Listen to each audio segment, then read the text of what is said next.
403-999-9646 is the Air Comfort Service text line. Alex, we hadn't even gotten on the air yet, and we already got this text from the 618. BK, you're not allowed to be optimistic today after what the Cardinals did over the weekend. You just can't do it. No, you're right. I agree. I'm not going to be optimistic today after what happened to the St. Louis Cardinals over the weekend. Right there, ladies and gentlemen, will be the most surprising thing you hear all day today. That's right. They lost 3 out of 4. The one game that they did indeed win was yesterday. And so a lot of the time, the way this works, Alex, is they win that game. So by order of operations, it's the most recent thing we saw, which means that it's the best thing that we saw. But it's not. It's not true. Yeah. That entire series was so disappointing by the Cardinals. Your problems that you've talked about ad nauseum about the runners in scoring position shows up once again over the weekend. They were terrible with runners in scoring position. Even yesterday, where the offense was pretty good, they score 4 runs because they cannot come through with runners in scoring position once again. This team's dead, dude. They're dead in the water. They're 16-24 through the first 40 games of the season. They are technically a game better at this point in the season than they were this time last year. Woo-hoo! But it's one of the 5 worst records at this point in the season in the last 30 years for the St. Louis Cardinals. I mentioned last week how similar this team is to what they were in 2007. There's a lot of similarities, man, from Scott Rowland kind of hitting the end of the line. Now, that was due mostly to injury. Goldie, there's some similarities there. Jim Edmonds, just it's over for him. Excuse me, the Arenado versus Scott Rowland, similarities there. And then it's the Paul Goldschmidt versus Jim Edmonds. Like, boom, it's just over. Before you ever thought, it finishes. They both spent the offseason trying to overhaul their rotation for different reasons. The 06 rotation, everybody decided to sign elsewhere. The 23 rotation, the Cardinals wanted everybody to go elsewhere. But there's a lot of similarities there, and that's basically what they've been at this point in the season, Alex, is a redo of 2007. The difference, of course, is that team was coming off of a World Series victory, and this team is coming off of 6 consecutive years of Cardinals fans being disappointed. So, there's no optimism for me here today coming off of 1 win after what we saw in the previous 3 games against the best team in the division. Milwaukee is clearly, definitively, no doubt about it, the best team in this division, and they just reminded you of that once again over the weekend. The equivalent of what you just witnessed over the weekend is like when you play golf. You know, you suck for 17 holes, and you're like, I hate this bleeping game. I'm done. I'm never doing this again. But then you par hole 18, and you're like, damn, I am good at this, and I will be back next time. That's what the Cardinals just did. They win the final game against the Brewers in a tight fashion. The bullpen locks it down, and they're like, hey, this is where we come out of this rut. And just like your par, it was no Picasso. You got on the green by hitting a tree. Exactly. And then guess what? I show up the next time thinking about that last 18th hole, and then I suck the next 17 holes. You just witnessed why you have no shot at the playoffs against the Milwaukee Brewers, because your best shot was to try and win the NL Central. You came into the season thinking, hey, we're better than these teams. We've got the offense. We've got the pitching. We can outplay Cincinnati and Chicago and Pittsburgh and Milwaukee. Milwaukee just slapped you in the face and said, no, we're good. We're in front of you. We develop players better than you. We evaluate players better than you. And frankly, we get the best out of our roster. And the Cardinals just cowered in the corner and were like, yeah, you're probably right. We're not this good. So you're going to get another taste of it later on in this month on the homestand when you take on the Chicago Cubs. But you are no longer the belle of the ball. You no longer are the poster child of the NL Central, and this is how you need to do it. That's Milwaukee now. Milwaukee has done this to you for the last, 3 seasons? I know the first year of Ali Marmol was first place in the NL Central, but that was you going on a torrid pace at the end of the season with Albert Pujols. Since 2019, I guess, maybe a little bit before that. 2018. 2018. Milwaukee has shown you that they are the better team in the NL Central. And frankly, for the Cardinals, that was your best shot at being a playoff team. Yeah, you're the little brother to the Milwaukee Brewers now. And the Brewers are the class of the Central, and they showed it once again. I mean, Cardinals were competitive in 2 of those games this weekend. And that was really the nail in the coffin for me was, holy crap, look at Milwaukee. And then you find a way to lose on Saturday. And then Sunday you squeak through. But again, that was no Picasso. Michaelis wasn't all that great. Fights his way through the first inning, somehow gets through 6, and you find a way to win that game. Like Milwaukee, to BK's point, to me, looks like the best team in the division. They're right there with at least the Chicago Cubs. And you currently look like a last-place team to me. That's what the St. Louis Cardinals look like. We had that conversation about a month ago of, does this look like a last-place team? Yeah, to me they are. The offense isn't hitting. I know Goldie, we're going to probably celebrate his game from yesterday, but he doesn't look good. They've had to send down a couple guys. Gorman still doesn't look great. The pitching looks like it's starting to kind of crumble its way in a little bit, but I think Milwaukee just showed you, man. They've been the class of the NL Central, and you're their little brother, and the way they build the roster, man, they don't miss on their signings. Their signings look good. Hoskins looks great. I know, Torino hasn't, taken off as a Rookie of the Year candidate, but he's still with the big league club, So, and their rotation's held up through injuries, and the Cardinals, meanwhile, are, squinting, going, I guess Liberatore a starter? We don't have no other option. They are the class of the NL Central in the way that you would want to build a roster. Can I give you this is 8 of their 9 starters from the 2018 season. This is the beginning of the run that we're talking about. Cardinals here, right? or the Brewers? No, the Brewers. 8 of their 9 starters from that season. Manny Pena, Jesus Aguilar, Jonathan Villar, Orlando Arcia, Travis Shaw, Ryan Braun, Lorenzo Cain. That's 8 of the 9 starters. You know what they all have in common? They're better than the Cardinals? None of them are remaining on the Brewers today. That team won 96 games that season and ended up going to the NLCS. Now, I don't know how they went to the NLCS because that team does not sound particularly good to me, but they did. And now all of them are gone. Let me read you their top 5 starters that year in terms of games started for the Brewers. Chase Anderson, Guerrera, Suter, Miley. One of them remains there this year. And Wade Miley had gone elsewhere before coming back and now he's this hurt. season. And now he's hurt for them once again. And then Freddie Peralta was 6th among their starters and starts that season. And now he is back. He's one of their best starters now on the roster. Corey Knebel, Josh Hader, Jeremy Jeffress, Dan Jennings, Taylor Williams. I say all of this to say the following. They are better at retooling than you are. This entire team has been overhauled in the last 5 seasons. And we talk about how the Cardinals, man, it's really hard to draft and develop when you're picking late. You know who's picking every bit as late as you in recent seasons? The Milwaukee Brewers. Because in this stretch, they've won 96, 89, 95, 86, and 92 games. They are better than you at everything. There is nothing right now that the Cardinals are doing better than the Milwaukee bleeping Brewers. And oh, by the way, they spend less money than you. They're more efficient than you.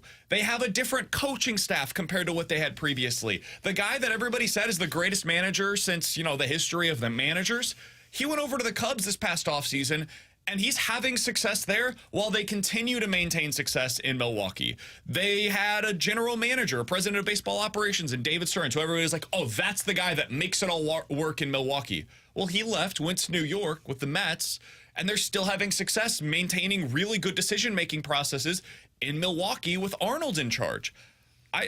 They're just better than you in every possible way. I don't know how you got passed up so clearly by a team that between 1983 and 2017 made the playoffs exactly 2 times. But that's where you're at right now.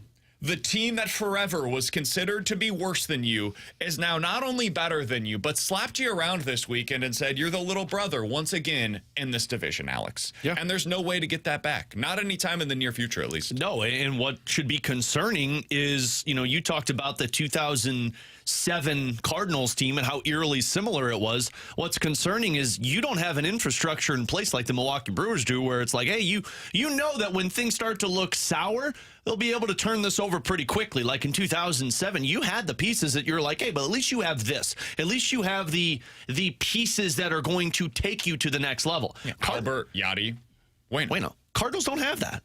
But even in 2007, you still trusted the development system of identifying talent and bringing younger guys up. Because you had won the World Series the year prior. But you also had 3 main guys that weren't going to have to be relied upon to carry this team. Like Milwaukee, they don't really need the 3 guys because they have an infrastructure that just keeps cycling talent out. The Cardinals, what's concerning big picture is you don't have any of this. You're standing there on an island like, where are we supposed to go right now? Well, we don't have those superstars that are going to take us. We don't have an infrastructure of a cycle system that's going to keep chugging guys out, so we're stuck in between. So I do want to play a piece of audio. This comes from Christian Yelich. It's over the weekend. The Cardinals played on Big Fox on Saturday, and Yelich had the pregame interview. This is with Ken Rosenthal, and Ken Rosenthal asked him, he said, you guys lose your manager in the offseason. You guys lose a couple of your top-end starters after last year, both to injury and to a trade. You lose your best closer, your best reliever that everybody considers to be one of the best in the game, and yet here you are maintaining a spot in first place in the division, and Christian Yelich had just at this point been activated as well. How do you guys continue to have this kind of success? Here's Christian Yelich on the broadcast on Saturday. We lost, a few guys. We've been dealing with a lot of injuries already throughout the year, and really it's just finding ways to win, having the right kind of player and going out there and competing the right way. We have guys that really care about winning, know how to win, and that's at the forefront of everybody's mind every night is how are we going to figure out a way to win, and it looks different every night. Different things are required of you as a team, and we've done a great job so far. Obviously a really long way to go still for this season, but we've played well so far. The Cardinals this past offseason, Alex, went out, and one of their priorities, I believe, was not just to go out and get veterans, but to get guys that knew how to win, that have an understanding of what it looks like. So they go out and they get Kyle Gibson, they get Lance Lynn, they bring in Sonny Gray, who was one of the Cy Young contenders a year ago. They bring back Matt Carpenter. Even at the end of the offseason, Brandon Crawford is a guy that has been around a lot of winning in his major league career. But the difference between knowing how to win and going out and actually doing it is what we saw over the weekend. The Cardinals know how to win. They know what it looks like to win. The Brewers win. And when you look at what they have on the IL right now, I don't want to hear any more excuses from the Cardinals. I heard Mo again this weekend talking about, we got hit with some bad injuries at the beginning of the season. Carlson, Edman, you look at what we had to deal with, and now you've got Contreras. Like, how do you overcome these? How do you overcome it if you're the Brewers? And you look at your injured list right now, and Garrett Mitchell and Joey Wiemer, who were two of their big-time prospects in their system, the equivalent, essentially, of Jordan Walker and Mason Wynn for them, two guys that were drafted in 2020, first and fourth round pick. They're both on the IL right now. Garrett Mitchell's been on the IL since opening day. Joey Wiemer has been on the IL for the past week and a half. He's going to be out for a little while.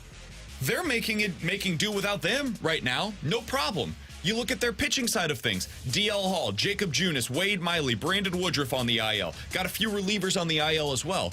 They're not complaining. They're not out there saying, woe is me. We can't possibly win right now. Meanwhile, the Cardinals are doing all of that. One of these teams goes out there and finds a way, and the other one is the Cardinals. And unfortunately, it used to be reversed. This used to be the type of organization that would go out there, no excuses made, this is going to be a winning product. And for whatever reason, over the last couple of seasons, they have completely lost their way. And now you saw once again over the weekend, a definitive statement was made by one team that is better than the other. The Cardinals did that a couple of years ago with Albert Pujols, Alex. They completely killed the Milwaukee Brewers that season. Mm-hmm. Well, now we're seeing the opposite happen. I think over the weekend what you saw, the Brewers put an end to any kind of hope that could have potentially existed previously for the St. Louis Cardinals. All right, coming up in about 15 minutes or so, the NFL has announced its opening night game. We will talk about what that game is and whether or not we would have wanted to see something else. That's coming up in about 15 minutes. Katie Wu, Cardinals insider for The Athletic, will join us coming up at 12 o'clock. And I want to ask her about some comments that we heard yesterday from John Mozeliak, who was on the Cardinals pregame show. And he made comments about where things stand right now for the manager and for himself, and if anybody needs to be held accountable. We all had very different takeaways from this comment from John Mozeliak. We'll give them to you next year on 101 ESPN.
wish I had a better answer for you. At the end of the day, I'm going to continue to support these guys and the staff as we go through this and figure out a way out of it. But that's what we got at the moment. That was Ollie Marmol after the game. I believe that was on Friday night, if I'm not mistaken, saying he's just going to keep supporting this team. He's going to have their back. That's exactly what he should be saying right now, man. There's nothing else that Ollie Marmol can say. In a situation where his team is playing horrible baseball, he's doing everything he can to get this thing back on track. Like, I saw some people critical of it. Man, what do you want him to say? If he says something where he's supporting the team, you get mad at him. If he says something where he's killing the team, we get mad at him. There's nothing that he can say. All he needs to do is win. And that's ultimately what this comes down to. But Alex, his job has come under question over the last 24 hours or so, even more than it did previously, because John Mozeliak was on with the Cardinals radio network yesterday and was asked about how he would evaluate things big picture-wise right now. Here's what he had to say. Quote, "These are times that are difficult. I still think that Ollie understands the job. I think he knows how to manage, and I think he's trying to put the right combination of players in. But at some level, you gotta have performance. Yeah, I understand fans are not happy with myself, and they're not happy with Ollie. I don't think anything I say here today is gonna change that. We have to keep trying to go back and get this thing to work, and we understand if it doesn't happen, people are gonna be held accountable, and ultimately, that starts with me." Again, that was John Mozeliak yesterday on the Cardinals radio network prior to the win. Alex, it has since been announced that John Mozeliak is going to be meeting the team in LA today. I do not believe that he was previously expected to be with the team in Los Angeles. I think that is something that has come together in recent days. I don't know why he would go out to LA unless he wanted to watch in person what this looks like, get the vibe of the clubhouse. There is an off day coming up on Thursday, and if any changes were going to be made, that feels like the kind of time in which it would probably happen. Alex, I don't know if they're going to make a change in that position. But yesterday, hearing that comment from John Mozeliak was the first time where I thought that it could be possible. And I do think if things go poorly in this 3-game set, especially given what your opponent is in the Los Angeles Angels, this is another spot kind of similar to the White Sox where you're going up against a pretty bad team. If you lose 2 out of 3, if you look lifeless in this series, I think this is when you could see real change happen. What was your takeaway from John Mozeliak's comments yesterday on the Cardinals radio network? Yeah, it was that you're going to see a change after this Angels series if the ship doesn't get righted. Hearing him talk, and I mean, you hear Mo all the time, and typically it's just noise. Nothing really comes out of it. But just the setup to that of, yeah, it's like he knows how to manage, and things are tough right now. But you have to have performance with it. When I heard the but, I was like, oh, yeah. What's coming next? Well, and think of the scenario that was taking place when he did this interview. This was going into the final game of the series. Correct. That if you would have lost that one, this would have been a long losing streak swept by Milwaukee. So it felt like Mo was just laying the groundwork to like, look, if this continues to look ugly, it's going to need some type of change. And you're already past the Turner Ward getting fired stage of firing a hitting coach and turning it around. You're at the manager position. That's when you get to this level when Mo speaks up about this. So that was my first reaction. Again, I'll put this out on the front. I don't believe it's going to happen because it just seems like the Cardinals are just going to let this thing keep rolling. But if you go in and get swept by the Angels, if you lose 2 of 3 and you continue this skid, I do believe Ollie is going to be the first man going down, and that last part by Mo was the other part that stuck out to me. I don't think it's just Ollie that's going. Yeah. I think that's when you see a Mo resignation. Not Mo getting fired, a Mo, hey, we're tied at the hip. If he's gone, I'm gone too, and somebody's taking over. Yeah, that was my takeaway from it. I thought Mo attached himself to Ollie Marmol over the weekend, especially the we understand the we part. He could say Ollie and I. Instead, he attached them, we understand, and the part of which it ultimately starts with me. Man, that's Mo saying he's my guy. We're going to stick with him. We stuck with him through a 91-loss season, and I think that those two are attached at the hip. And honestly, if I'm ownership, I'm not letting John Mozeliak get another hire because, 1, he's close to retirement, so he's got, 2 years left on this contract, and 2, this would be his 4th manager in just a handful of years. So I don't think there is another hire for John Mozeliak. Now, if ownership ultimately said, hey, we're going to give you the green light, but man, this has to turn around and we have to end up making the playoffs. Otherwise, we're going to have you step aside. Maybe they gave him that ultimatum of, hey, you can do this, but you're not getting the next manager hire. But I don't think that's the case. I think Mo attached himself with Ollie. I think going out to LA is to get a vibe of the room, but I'm kind of with Alex. I think they are attached together, and I think if one goes, they both end up going. So I heard something this weekend on MLB Network Radio that I thought the timing was pretty interesting. Joe Madden was on with them, and he was asked about his interest level in managing right now. Now, he did say in this, and I pulled out a chunk of it just for context and for less time, because it's a very long answer here. He did say at the back end of this, hey, last year I wasn't in a good place physically. He had some kind of a sciatica issue, which, dude, that sucks. It's brutal. He had to get surgery for it. So he got that taken care of last year, said I could not have managed last year, just physically wasn't in a place to do so. But then he was asked if he's ready to do it right now, and here's what he had to say. Would I like to manage again? I'd say I would, yes, but it really has to be like threading the needle. I don't know where that owner is or where that GM is in today's world game that really would want my sensibilities, my methods, possibly. If they do, I'm in. They'd get 1,000% of me as always, but I don't know. I don't know if that exists. We'll see how the year plays out this year as we move it forward. It's such a groupthink industry right now.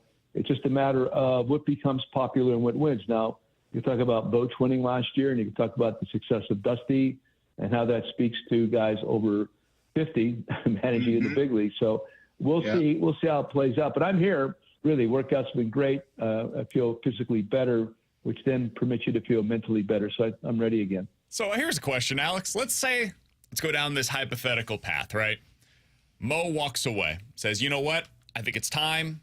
I'm not firing another manager and hiring somebody else because it's clear that this has not worked out. So I'm going to go ahead and step away. It's best for everybody involved. And again, this is all hypothetical. This is reckless speculation. Chaim Bloom named the next president of baseball operations for the Cardinals. Let's go down that path. You know where he worked? Where? Tampa Bay. You know who was his manager while he was in Tampa Bay? I thought you were going to say, you know who the Cardinals always make terrible trades with? Tampa Bay. Yeah, I don't think he was there at that point. He was at that point, I think he was hired by the Boston Red Sox. But you know who the manager was while he was in Tampa Bay? I'm going to go out on a limb and say it might have been Joe Madden. It was Joe Madden. I don't know if this is something that the Cardinals would do. My guess is no. But Chaim Bloom has a history there. Alex Cora, by the way, is manager while he was in Boston. I don't know if they saw eye to eye on everything, but if they do have a good relationship. Philosophical differences before the guy's even hired? Yeah, I think that was part of why Chaim Bloom was fired, to be totally honest with you. Were you saying Alex is upset that they traded Mookie Betts? Well, that, and I just don't think that he liked much of what they did in the front office while he was there, including, letting Xander Bogaerts leave and all of these different things. Makes sense. Pitching staff kind of went to crap, but maybe Alex Cora could be somebody that he talks to. Maybe they look at Skip Schumacher, who's going to be a free agent at the end of the season. Maybe they consider a guy like Joe Madden. The reason why I bring these names up, Alex, is because a lot of the time when we see the text line or we see the YouTube chat right now, youtube.com/101ESPNSTL, people will immediately go to, well, Mo just wanted a yes man. He just wanted somebody that'll come in here and do everything that he's asking for. I don't know that that's true. But if we set that aside and I just concede the argument for a moment, if they named somebody new as the president of baseball operations and then went out and hired a new manager that has real gravitas, whether that's Skip, Cora, Madden, somebody like that, do you think what would that do for the fan base if they just made those kinds of moves in the next month? I think temporarily it would excite Cardinals fans because it's a new name and it's not a quote-unquote yes man. So as much as I don't believe, I think you're doing with Joe Madden what you would have been doing with Bruce Boudreau. I'll call Joe Madden a cockroach. Doesn't seem like he ever goes away. But you're doing the same thing. You're doing a retread to hope he just comes in and steals some life. Now, I'll give Joe Madden credit. Maybe he does bring in a different mindset, maybe at least a veteran manager. He definitely loosens it up in there. And maybe that's what they need because they've gone on this streak of just consecutive new managers. So maybe you get somebody who's been here, done that, can at least set the mindset for a veteran group that's trying to win, at least for most of the roster. So I think that would excite Cardinals fans. Obviously, if you bring in Skip Schumacher, that's going to excite Cardinals fans. Anybody that's not named Ali Marmol that was hired by Mo is going to make Cardinals fans temporarily excited. Now, when Cardinals fans have this realization that smacks them in the face like a frying pan of, oh, hey, even a new manager's not going to make this any better. This team just stinks. That's when you come to, hey, we might need to do a little bit of refreshing right now. That would be my thing, is I do think that lasts probably 2 weeks. And then if they continue to struggle, I think that people will go back to, oh, well, Trade Arenado, Goldschmidt, exactly. blow it up. I could see why there's value in doing this, though. Like, if I'm the Cardinals, and again, I've been the guy that has said for the last 2 years, I don't think Ollie's the problem. I really don't. I still believe that guy's going to be a good manager, whether it's here or elsewhere. Maybe he just becomes a great bench coach for the next 15 years. I don't know. But I think the guy can coach baseball. I don't think he just suddenly forgot how. But if we're going to go down this path, and it feels increasingly likely by the day that this is what happens, I think the Cardinals should clean house. I think they should do it in season. The same reason why I said last year at the end of the year, they should have claimed, was it Lucas Giolito and Matt Moore that became available? Yeah. I thought it was silly that they decided not to. There was no risk whatsoever in picking those guys up and getting information on whether or not they could figure out what to do in this situation here in St. Louis. I thought that it had value to do that. This year, if Joe Maddon truly wants to get back into managing, I don't think that it would work here. But guess what? It's not going to hurt you to try it. Go ahead and give him a contract through the end of this season with an option for both sides, a mutual option. Decide, hey, in the offseason, we'll decide if this is going to be something that works long term. Madden doesn't exactly have a lot of options, clearly, that are flowing his direction right now. So go come out here. We've got some veteran players. We think you could fit in with this clubhouse. We need a change in vibes in that clubhouse right now. Madden is like petting zoo, king vibes.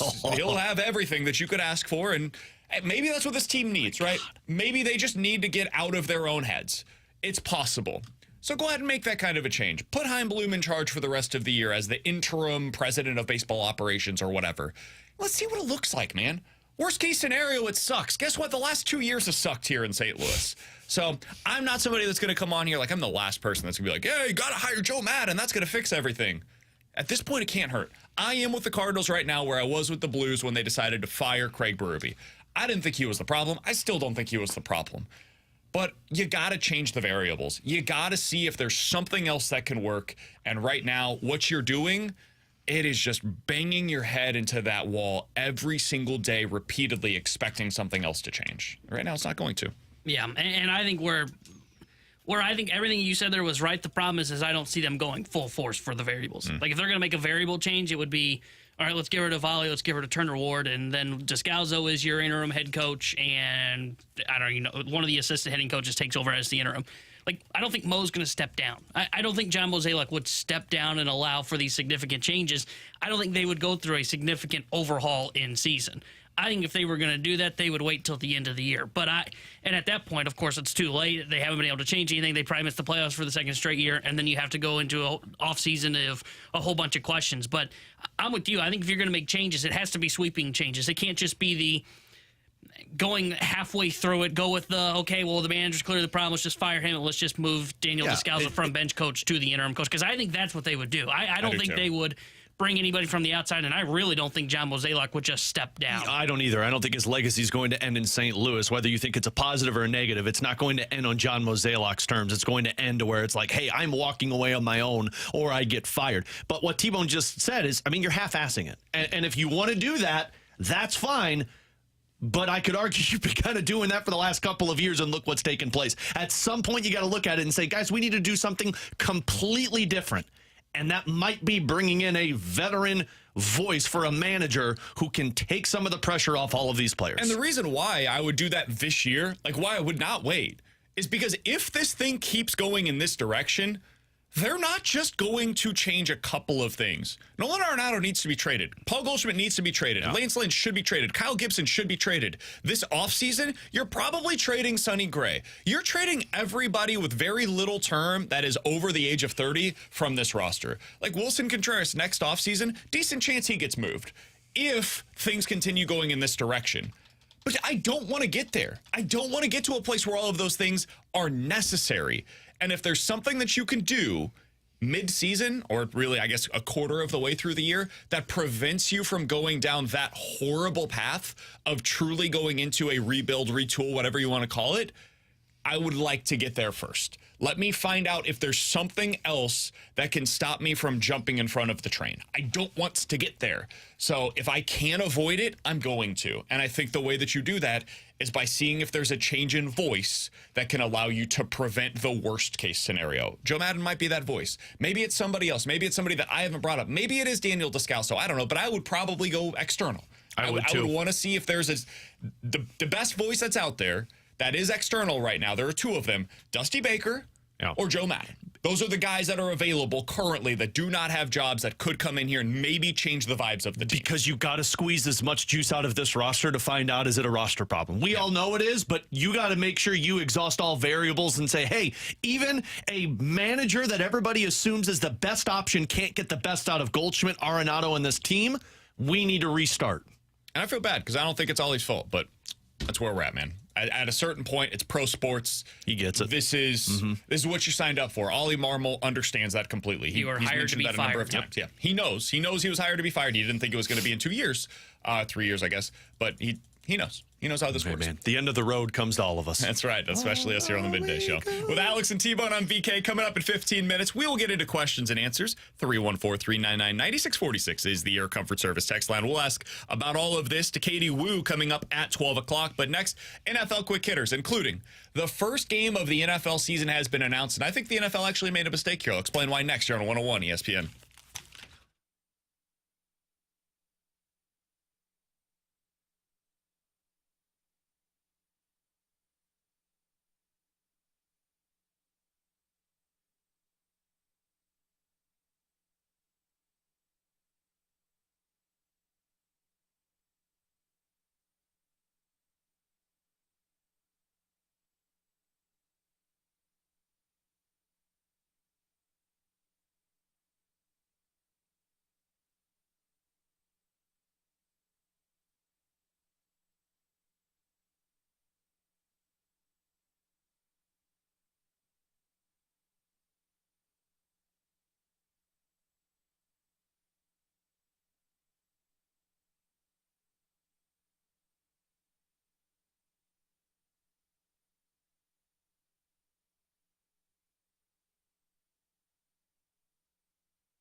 Tier 100 here with a Sports Center update driven by Johnny Londoff Chevrolet and Johnny Londoff Autoplex. Cardinals beat the Brewers yesterday 4-3, but they dropped 3-4 versus Milwaukee as they head to LA tonight.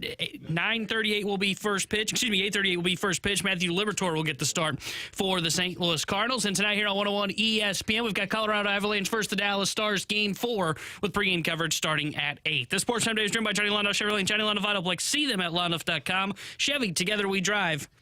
Are you kidding me?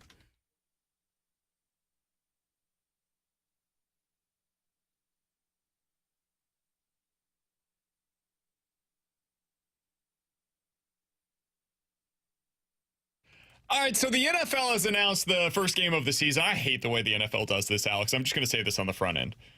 They decide, hey, we're going to announce all of our games over the course of a week. Wednesday is when they're technically set to set up all the schedules. Like, they're going to announce all of them on Wednesday night, apparently. We know how this works, right? We're going to know 70% of the schedule by Wednesday afternoon because there's just going to be consistent leaks over the next few days with primetime games, and then each individual team reporter is immediately calling all of their contacts and be like, hey, who are the Chiefs playing in week 12? I've got the weeks 1 through 11. What do they got in week 12? And then it eventually gets pieced together. Just announce the schedule, guys. We don't have to have this whole song and dance, but they decided to do it anyway, so that's what we've got.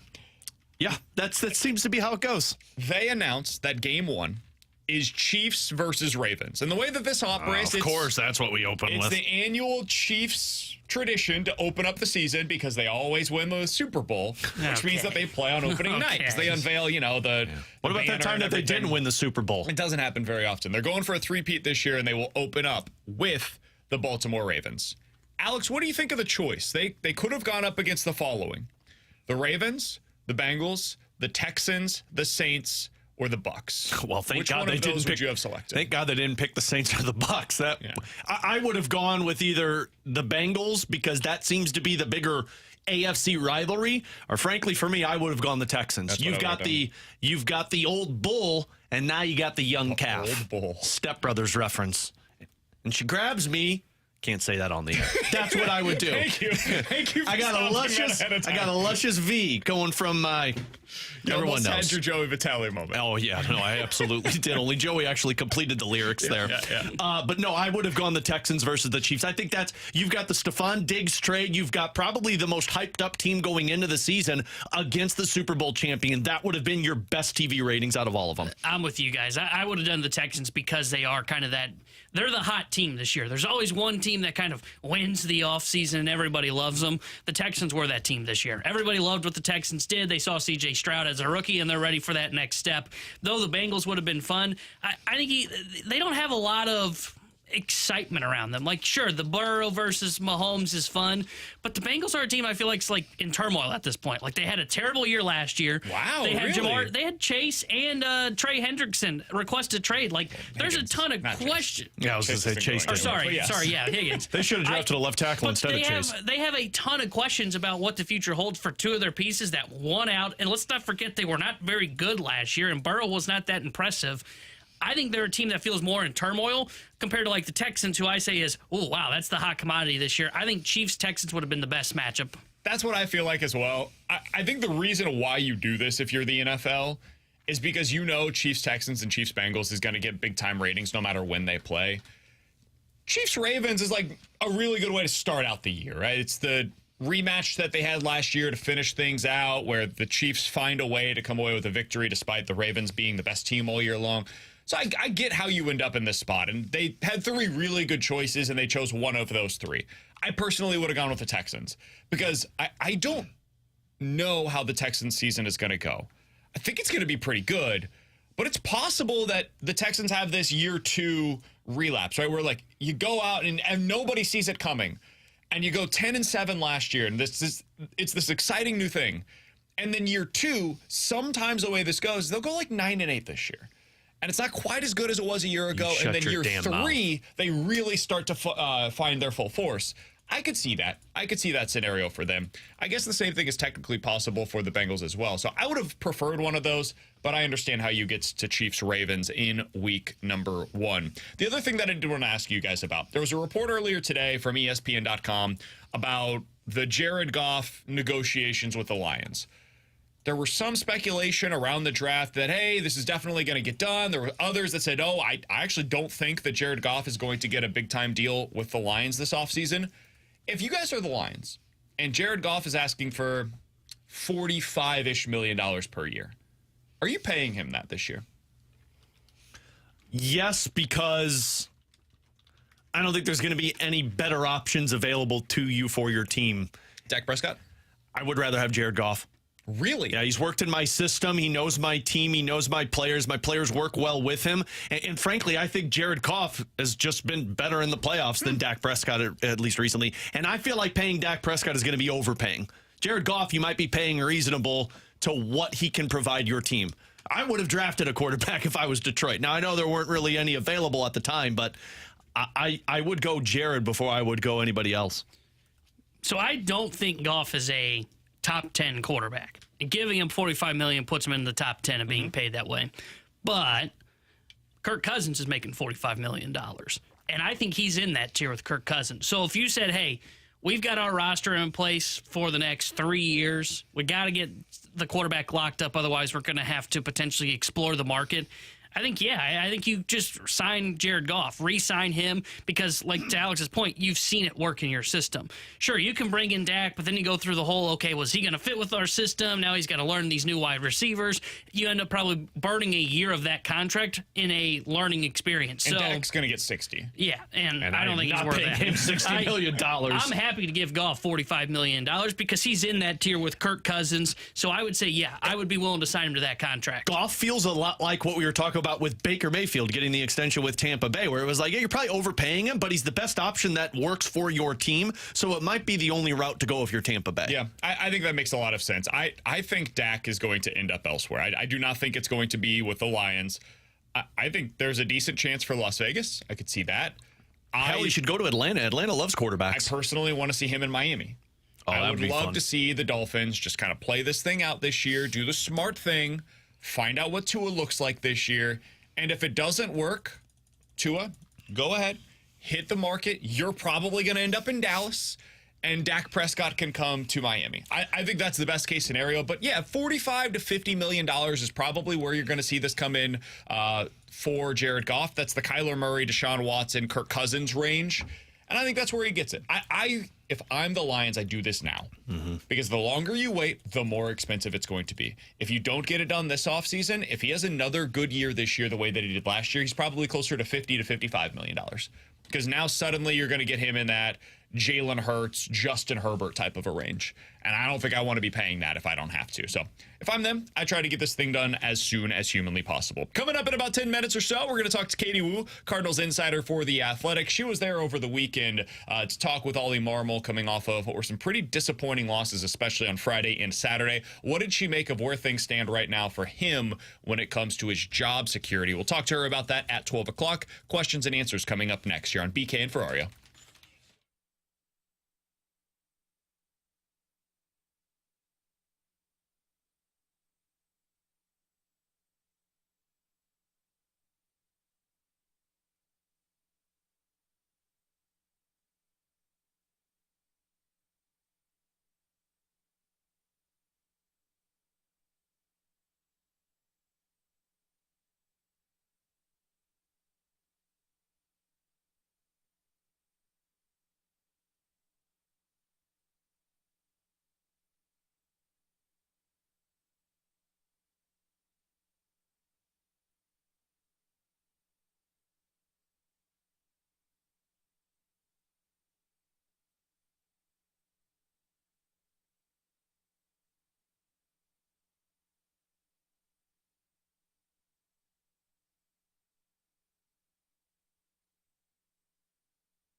Alex Ferrario with you to talk about my friend and insurance agent, Tracy Bibb, who has been taking care of my family's home insurance, car insurance. And look, we've all been through it where whether it's some type of problem where a tree fell down on your roof or hail damage or a fender bender, or even if you're switching to a new car, like we are purchasing a new minivan for our family. And so I've had to have the insurance conversation. And what I love about Tracy is she's always available for you. Give her a call. She answers and she's able to help you right then and there. And she's also making sure she's saving you money and getting you the most competitive rates. Her and her team are always working for you. And they preach it all the time. It's not a matter of if something happens, it's when it does. And when it does, you got to call Tracy Bibb and they'll take it from there. Give her a call today and tell her you heard me mention it on 101 ESPN, and she will walk you through the free non-committal quote. It's super simple. She'll even switch you over while you're on the phone. 314-328-4260. 314-328-4260. It's no fib. You're always in great hands with the Bibb.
One 9646 is the Air Comfort Service text line for questions and answers. If you guys have any questions, get them in right now on the Air Comfort Service text line or in the YouTube chat at youtube.com/101ESPN-STL. By the way, before the end of the show today, we're going to give you a chance to win a pair of tickets for the first Beer Friday Cardinals game against the Red Sox. It's Friday night at Busch Stadium. Cool thing that the Cardinals are doing. We'll tell you all the details later on in the show today, and you will have a chance to win a pair of tickets. All right, Alex, let's start with this one from the 314. What percentage would you give on the UFL returning in 2025? I think it'll be back. I was shocked to see how few fans there were in the stands for that game between the Battlehawks and Birmingham. I was shocked. I did not realize that was going to be the turnout for what might end up going down as the biggest game of the UFL season. So I think it'll be back, but it'll be based upon what they get TV-wise, not the attendance league-wide, which St. Louis is like the unicorn for that. I was going to say, I'd still put it at a high percentage, but I don't know how many more years you're going to have of it, though, because of that. Like, if you only got one destination that's bringing in a lot of people, I'm not sure how successful your brand is going to be. Yeah, I would go 70% is where I would put it. Maybe even a little higher than that. But I think to your point, like if we were to go down by year, it's going to slowly decline. Like next year, probably 60, then 50, then 40. And at some point, I think the UFL is going to fold. I think it was so hyped up this time around because COVID shut it down faster. And then it was like, oh, you didn't really get to actually celebrate it. I think it was just hyped up here. I don't think it was hyped up. Oh, I'm with you there. Yeah. I think it was just a St. Louis thing. And this is not a shot against anybody here or elsewhere, but it's a spring football league. And there's nothing wrong with that. I think what they needed a bigger tie to the NFL. That's what they need. They basically need the NFL to subsidize them. And if they can get there, they'll be in a really good place. They need the TV money, the TV revenue from those contracts, and they need the NFL to distribute some kind of revenue with them as well to allow them to be possible. You know, that's what they're going to need, and I don't know if that's going to be able to be possible long term. From the 314, guys, how would you feel about Tito Francona being the next Cardinals manager? I saw a report that apparently he wants to get back in. I would be really worried about his health. He had to leave so many different times for Cleveland over the last couple of years. That would worry me, so I don't think I'm going down that path. Not because I don't think he's a good manager. I think he's one of the best to ever do it. But his health would make me very nervous. I think if you're considering bringing him back, you're a team that believes you can win a championship within the next couple of years, and then that's it. That's like Dusty Baker-esque, to where it's like, yeah, you come here and you be here for a couple of years, see how many you could get, and then it's out. Like, there's no long-term plan with Terry Francona. Yeah, that's where I am. One, his health concerns me, and two, I just don't think you're in the life cycle where you are in must-win mode. You know, a team that would be that to me would be like the Reds, who are getting ready to exit their rebuild. Yeah. They would be a team that, like, if they fire David Bell, Francona should be one of the guys. They're trying to keep this thing on the track. Astros another one. Like, Cardinals aren't in that spot. That's why, we just talked about Joe Madden. If I'm Joe Madden, man, I don't know if I want this job. I'm going to a place that I'm going to win because he's probably got a 3 to 5 year window. The problem is, if you're Joe Madden, I don't think those teams are hiring him right now. I think he's only got a shot at a team that's trying to rejuvenate themselves. He needs a team that's desperate. Yeah. Like the Astros, when they hired Dusty Baker, one of the reasons why they hired Dusty Baker was for the PR side of it. Like, Dusty Baker's super likable. Everybody loves Dusty. And they needed somebody that could be the face of their franchise at that point, coming off of the cheating scandal. That was really likable. I think Joe Madden, if he's going to get back into this, whether it's by his doing or by Major League Baseball just changing on him over the last decade, I think he's going to need a spot that's really desperate for what he brings to the table. And I don't know how many organizations would meet that place other than this Cardinals team right now. Like, the Cardinals might be the exact type of operation that he's got. I felt like the reason why he got his last job with the Angels. They were in desperation mode. Totally. And they were like, hey, we need to win right now. And they brought Madden in, and look what happened. They're still doing that. Yeah. From the 314, guys, if you were trying to improve the PR of the Cardinals, last question here, would you sign Holiday, Yachty, or Albert to become the next manager? Albert. That's what I'd do. Albert would be and find a way to get Holiday on board being the hitting coach. Or the bench coach, whichever one you want to do. His next kid's in next year's draft, right? Yeah. Cardinals, hey, I've got an idea. Tank the rest of this year. For Holiday? Suck so bad that you can get Holiday with the number one pick. Matt becomes your hitting coach. Albert as the manager. I've suddenly become our text line. It's time to hold up for Holiday. Boom. Oh, there you go. Hold up for Holiday. Can I be? I don't know if I'd sign a former player like that. Really? Sure. I guess the fan base would love that, but kind of fits into the theme of first-time manager. This was PR for the Cardinals. I wouldn't do that. Good PR. You know, I think good PR would be finding a manager that's managed in the past and has won in the past. Good PR would have been get Craig Counsell when he was available. Yeah, Phil Nevin, I'm not looking at you, who's managed in the past and didn't win, because Cardinals fans would go, oh, wait, he didn't win with Mike Trout. How could he win with our roster? I don't know who that guy is. Hell, it probably is Joe Madden. Yeah. But I think Madden's the one guy. Or it's Francona, and you just try and live with it for 2 years. I don't think the fan, I know we see a lot of, they should make Yachty the manager. I think the fan base does not want a first-time manager again. I think if it was Yachty or Albert, they would be okay with it. Yeah, Albert, I think people would be like, oh, well, you're doing with him what, Tampa did with John Cooper. You're getting a future Hall of Fame manager. I got to be honest, though, I'll be skeptical of it because the last 3 years you've done this, it has not worked to the level that you needed it to. In Albert, I would be very skeptical of Yachty. I'd be very skeptical. Alongside Alex and T-Bone, I'm BK. Katie Wu joins us next here on 101 ESPN.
With Alex and T-Bone, I'm BK. Happy to go out to the 101 ESPN hotline to be joined by Katie Woo. She's the Cardinals insider for The Athletic. She joins us each and every Monday here on BK and Ferrario. We appreciate her time as always.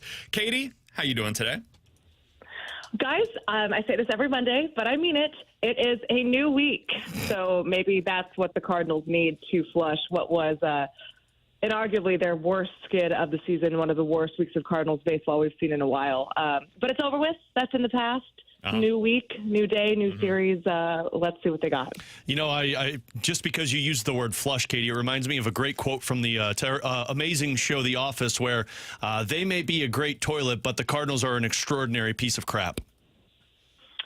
I knew exactly what line you were going with, didn't you? As an Office fan. Man, you guys, it was just really tough to watch. Dating back to the Mets. Dating back to the White Sox, really. And just Tigers. We can all go continue going. Spring training, if you want to do that. Opening day. Last year. The off-season.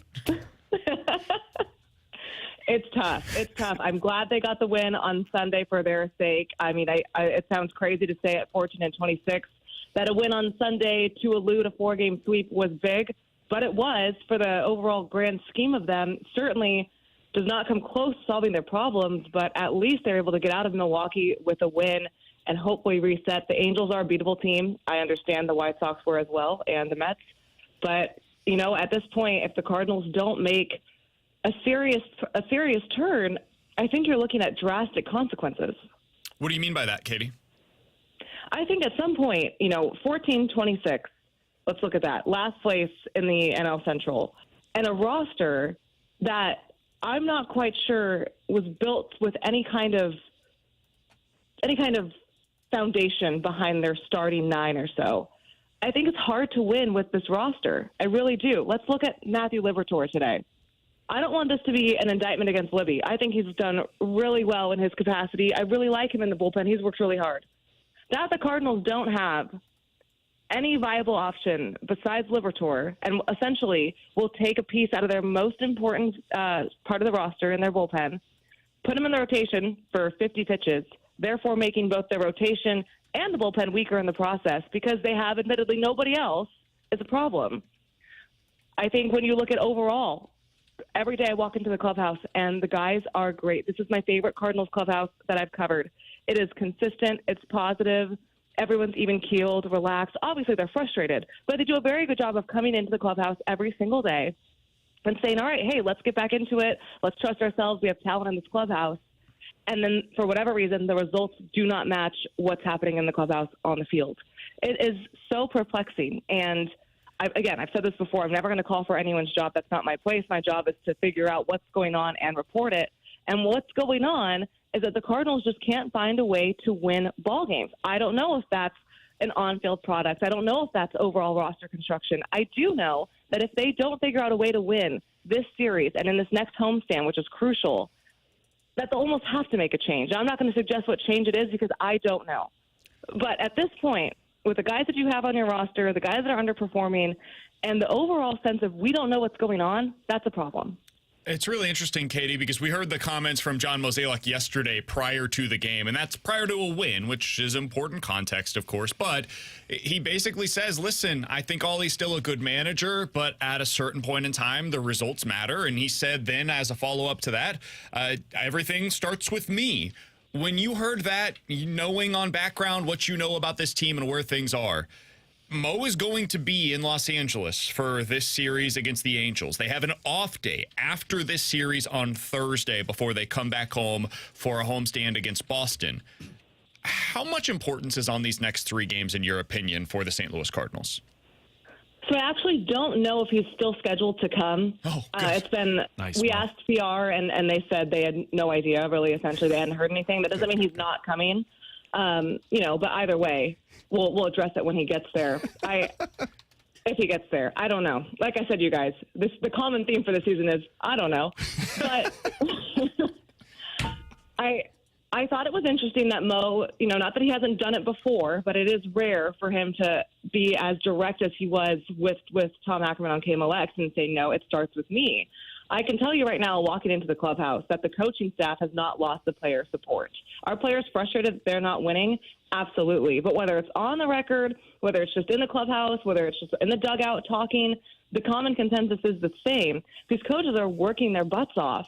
We haven't found ways to perform. Now, obviously, pressure is mounting on the players. You're talking about your stars. I think Ken Rosenthal had a really nice piece on Paul Goldschmidt in The Athletic today and what he's been going through. Nolan Arenado will be the first to say, I don't know where my power has gone. And then losing Wilson Contreras, that just blows, right? But there's also pressure on the coaching staff because at some point, as we know in baseball, they become the scapegoats, to make a change. And while nobody wants that, again, the players have defended their coaches dating back to 2023, and it's more or less the same coaching staff. I do think it's interesting that Mo addressed accountability and that it starts with him. This is the roster he put together. This is the coaching staff he pieced together. They do believe that they're a much better team than 14-26, and for the record, so do I. So why doesn't it look that way? That's the biggest question. Katie, at what point, if they were to go down the path of look, we have to make some type of change because it's going well, doesn't it feel like you're already past the opportunity to make a change to where if you're making a change, it's not going to make that significant of a difference for a team? I like this question because I do think that's fair. And yes, we're almost at the quarter way of the season. I think right now, because you've pledged so much of your support in the Sonny Gray, the Kyle Gibson, the Lance Lynn's, who have looked pretty dang good. You've pledged your support in the offense that hasn't. If you're going to make a change, it has to be something that's going to shake something up. It can't just be like, oh, here's a roster move, or here we're going to option somebody down. They already did that. They did that with Jordan Walker. Didn't really shake up anything. So again, I'm not calling for anyone's job. That's not my place. That's not my opinion. My opinion is, or my job. My job is to report on what the clubhouse is saying, and the clubhouse is saying we still believe in this group. We still believe in this coaches. We don't know what's going on, but I think we are past the time where a roster shakeup would do little to nothing to really turn things around. Katie was great work over at The Athletic. She's the Cardinals insider over there. You can follow her on Twitter at Katie J. Wu. Katie, I did want to ask you about a couple of positives that we saw that emerged from over the weekend. Now, it's a small sample size. Who knows what's going to come from this? I've talked about Goldie kind of finding his way through previously, and it had amounted to him going 0 for his next 32. So who knows? But Goldie looked pretty good yesterday. Had a nice at-bat at the end of the game on Saturday. Gorman appears to be coming around a little bit. What are you seeing from those two in particular, and do you think it is signs of them coming out of what has been a deep slump for both of them?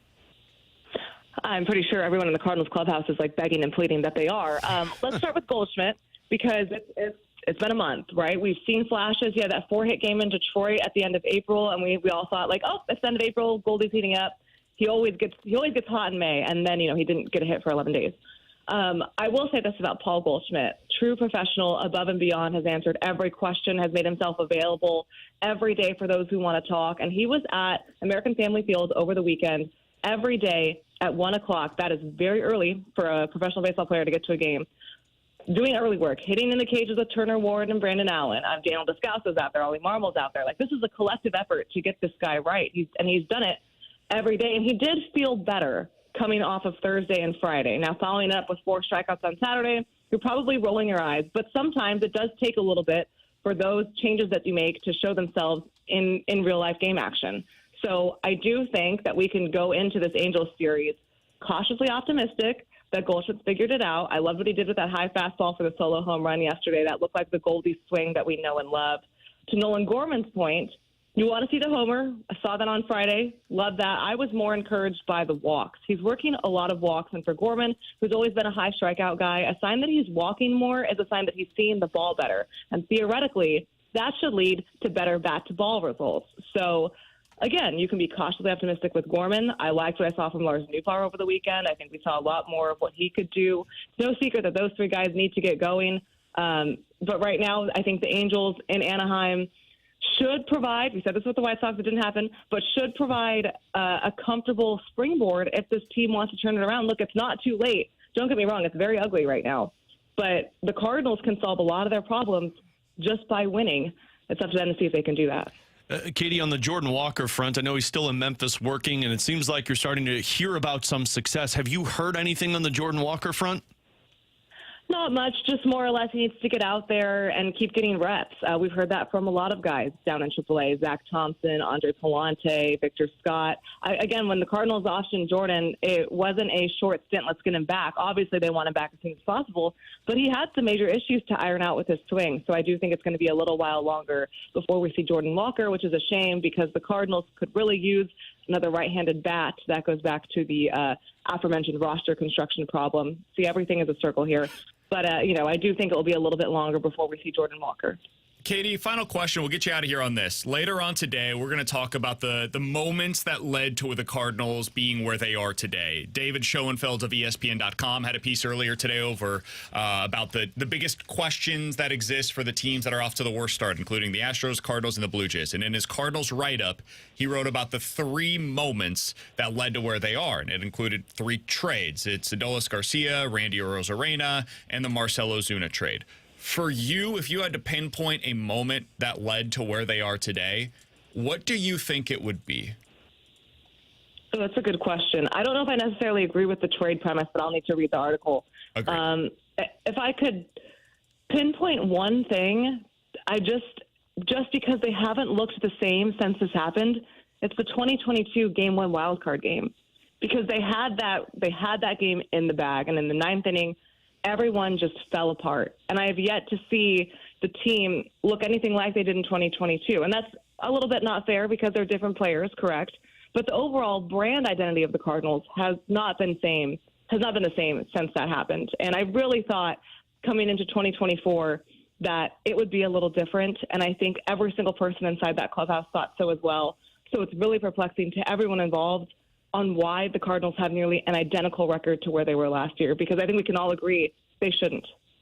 Katie Woo is the Cardinals insider for The Athletic. You can read her great work over on Twitter at Katie J. Woo and on The Athletic as well. If you don't have a subscription yet, it is time for you to do so. She has been chronicling a team that is potentially going to fall to a record that has a winning percentage below .450 for the 2nd consecutive season. The last time that happened for a Cardinals team was in 1918 and 1919. A woman that is truly chronicling history here in St. Louis. Katie, we appreciate the time as always. Thanks for hopping on with us today. Thanks, guys. We will talk next week, and I'm sure I'll see you at the ballpark during the next homestand. Absolutely. That's Katie Woo joining us as she does each and every Monday here on BK and Ferrario. Alex looked that up earlier today. .450 winning percentage, back-to-back seasons. The last time that happened for the St. Louis Cardinals in full seasons, 1918, 1919. So, some history. Man, here in I St. thought Louis. last year was the first year we were going to make history, but nope. We're about to do it again. Should we look at that 1919 team? Look at us go, Cardinals fans.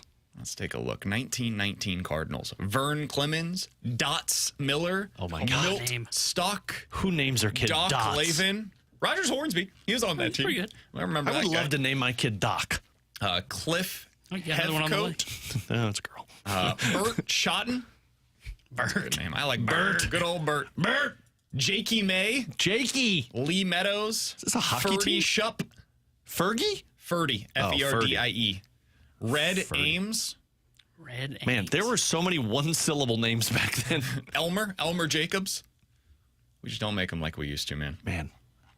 Art. We had an Art on that See? team. You know Art, what? I've Red, determined. Elmer. Art Reinert. I'm naming my first kid after 1919. Yeah, BK, if you guys have another boy, Elmer would be a great Kind name. of like Milt. Milt Stock. Milt's good. It's a good name, man. Milt Kiley. Milt finished as a 300 hitter that year, 20% above league average. Do you think he was paying attention to his on-base percentage back in 1919? I don't think on-base percentage was a thing back in No, you don't think so? 1918. Wasn't keeping track of that. Were calculators Did a not thing have a back in home run. 1918? Did not. A little bit of a power outage for this team. It's no shock that they ended up not winning a whole lot of games. They had 18 home runs on the season as a team. Sounds like the Cardinals this year. Yeah. Mason Wynn will probably finish around there without a home run. They had 18 home runs, 8 of which came from Rogers Hornsby.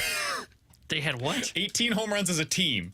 8 of them were hit by Rogers Hornsby. talking the about- rest of the team. Talking about combined MVP of the team. had 10 of them. Man, the dead ball era. They were built different back then. It was very real. It was very real. All right, coming up next, 314-399-9646 is the Air Comfort Service X line for in or out. I'm going to start out with this, Alex. Katie said this is a big week for the Cardinals and for everybody that is a decision maker. In or out, the Cardinals will make sweeping changes in the organization by this time next week. We'll talk about that next year on 101 ESPN.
How'd you feel about that one? I was fine. You didn't even hear it.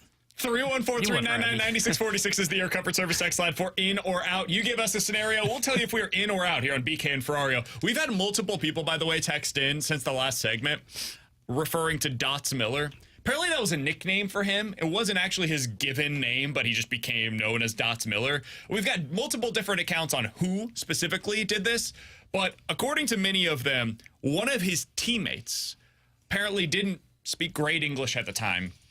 And when asking about Miller, said, "That's Miller," but because of the accent, it sounded like Dots Miller. And so they just called him Dots from then on. He's known as Dots, Alex. So there you go. That's the kind of story that you get out of referencing the 1919 St. Louis Cardinals. And if there's one thing I do, I take those stories off the text line and I say, I know these people know what the 1918 roster was. When we get 3 of them on the text line, I think it's probably true. Now, again, It's probably the same person with 3 burner phones trying to get you. there were multiple different players that were referenced as to who called him that originally. I'll look it up and see who it was, but it sounds like that is how he got the guy nickname. sitting in his car with his 2 buddies, be like, hey, let's all text and say the same story, and they'll buy it. All right, let's get to in or out here on BK and work? Ferrario.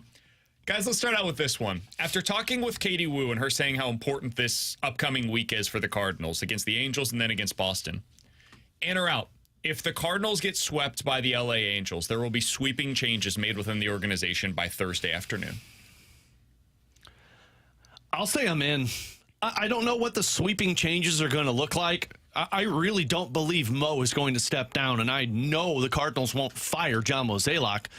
But, I mean, I guess I would consider if your manager and hitting coach all get fired would be sweeping changes. So I'm going to say I'm in on this because, man, if you lose 3 consecutive series, not consecutive, but 3 series with the White Sox, the Tigers, and the Angels, how do you justify still being patient if you're the Cardinals? Yeah, I'm going to go out. I'm not going to take them. I'm not going to see them do a move. I'm not going to believe it till I see it because there were plenty of chances they could have made a move last year. They should have fired somebody after the Chicago White Sox series, and they continue to be preaching patience. So I'm not going to believe this. I'm out. I don't think they're going to make sweeping changes, even if they get swept by the LA Angels. I think if they're making changes, it's not until the All-Star break or it's not till after the season. I'm in. I think they're approaching the point where they have to. I think if they get swept by the Angels, we will get a press release on Thursday. If there's not a have-to moment from dropping to the White Sox at home, there's no have-to moment at the Angels. That would be my argument. Like, how can you justify time? Yeah, still feeling like you're alive. We're now a quarter of the way through the season. Yeah. And if you're going to be able to find a way to get this thing back on track by the All-Star break, or more specifically, the trade deadline, I mean, at this point, dude, you've waited too long. You've got 2 months until you have to make a determination, because mid-July you need to know one way or the other. If you're a buyer, a seller, somewhere in between, you need to know by then. So you have 2 months now to find that out. I think we all in this room agree. This team's a seller at worst. And at best, they are a team that holds, and then hopefully in the offseason you piece it together around the guys that you still believe in. I think they're probably a seller, though. But inside of that organization, before you make that kind of a drastic step for the second time in the last 2 years, something that hadn't happened in 30 years for this organization, I think you've got to make a serious change. And the only way that you can do that is by making a change inside of your baseball operations. That would probably, for me, include, unfortunately, the manager and the hitting coach. Yeah, and I mean, minimum. To the point of you saying, like, you waited too long. Like, I agree with you. I think you should have done this earlier. But, I mean, you look back on the Blues season, we were talking about after that San Jose Sharks game, we're like, hey, you need a new coach. But they waited over a month to fire Craig Berube because they thought, hey, maybe this can get figured out. The Phillies, and listen, I'm not telling you that the Cardinals are going to do what the Phillies did. I want to make that very clear because I don't think that they have... I think the Phillies were going to get it figured out that year either way. And their problem was defense. They were hurt, and they had bad defense. This team doesn't hit, which is a lot harder to fix than what they did with the Phillies that year. But they ended up firing Joe Girardi 51 games into that season. We are 40 games into the year right now for the Cardinals. So that would have been about 10 more games after this. That would have been after the Baltimore series. So that would have been about a week and a half from now. Yeah, but, I think if they get swept, I think it's over.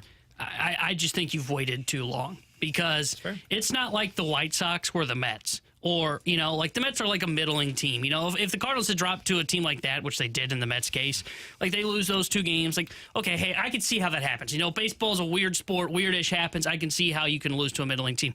Guys, I can tell you the White Sox are losing 100 games this year. Like, they suck. And the Angels are probably in that same category, but believing that, that White Sox series was more of an aberration after watching the first month and saying, no, we need more time to figure this out, you're kidding yourself. You're just kidding yourself, and you're waiting too long to make a significant change. That's why I would say out. If you're not going to make the change after the White Sox series, you're not waiting until at least the All-Star break, in my opinion. Alex, what do you got? Guys, in or out, the new top defenseman trade candidate for the Blues has emerged. For people that don't know, I tweeted it out. Jesse Granger, who covers the Vegas Golden Knights, will put an article out of who stays and who goes, the offseason primer for the Vegas Golden Knights. And he brought up the potential of not Nicholas Hague, not Noah Hannafin, who they just signed. No, Shea Theodore. Brought up the potential of, if they want to shed salary, $5.2 million for 1 more year before he's a UFA, Shea Theodore, who is a left-handed defenseman who is 28 years old, who could play top minutes for you with Colton Parayko, who's an offensive-minded defenseman. Hell yeah, I'm selling the farm right now. This is him. Has emerged. Yep. This is him over Nicholas Hague, guys. Well, yeah.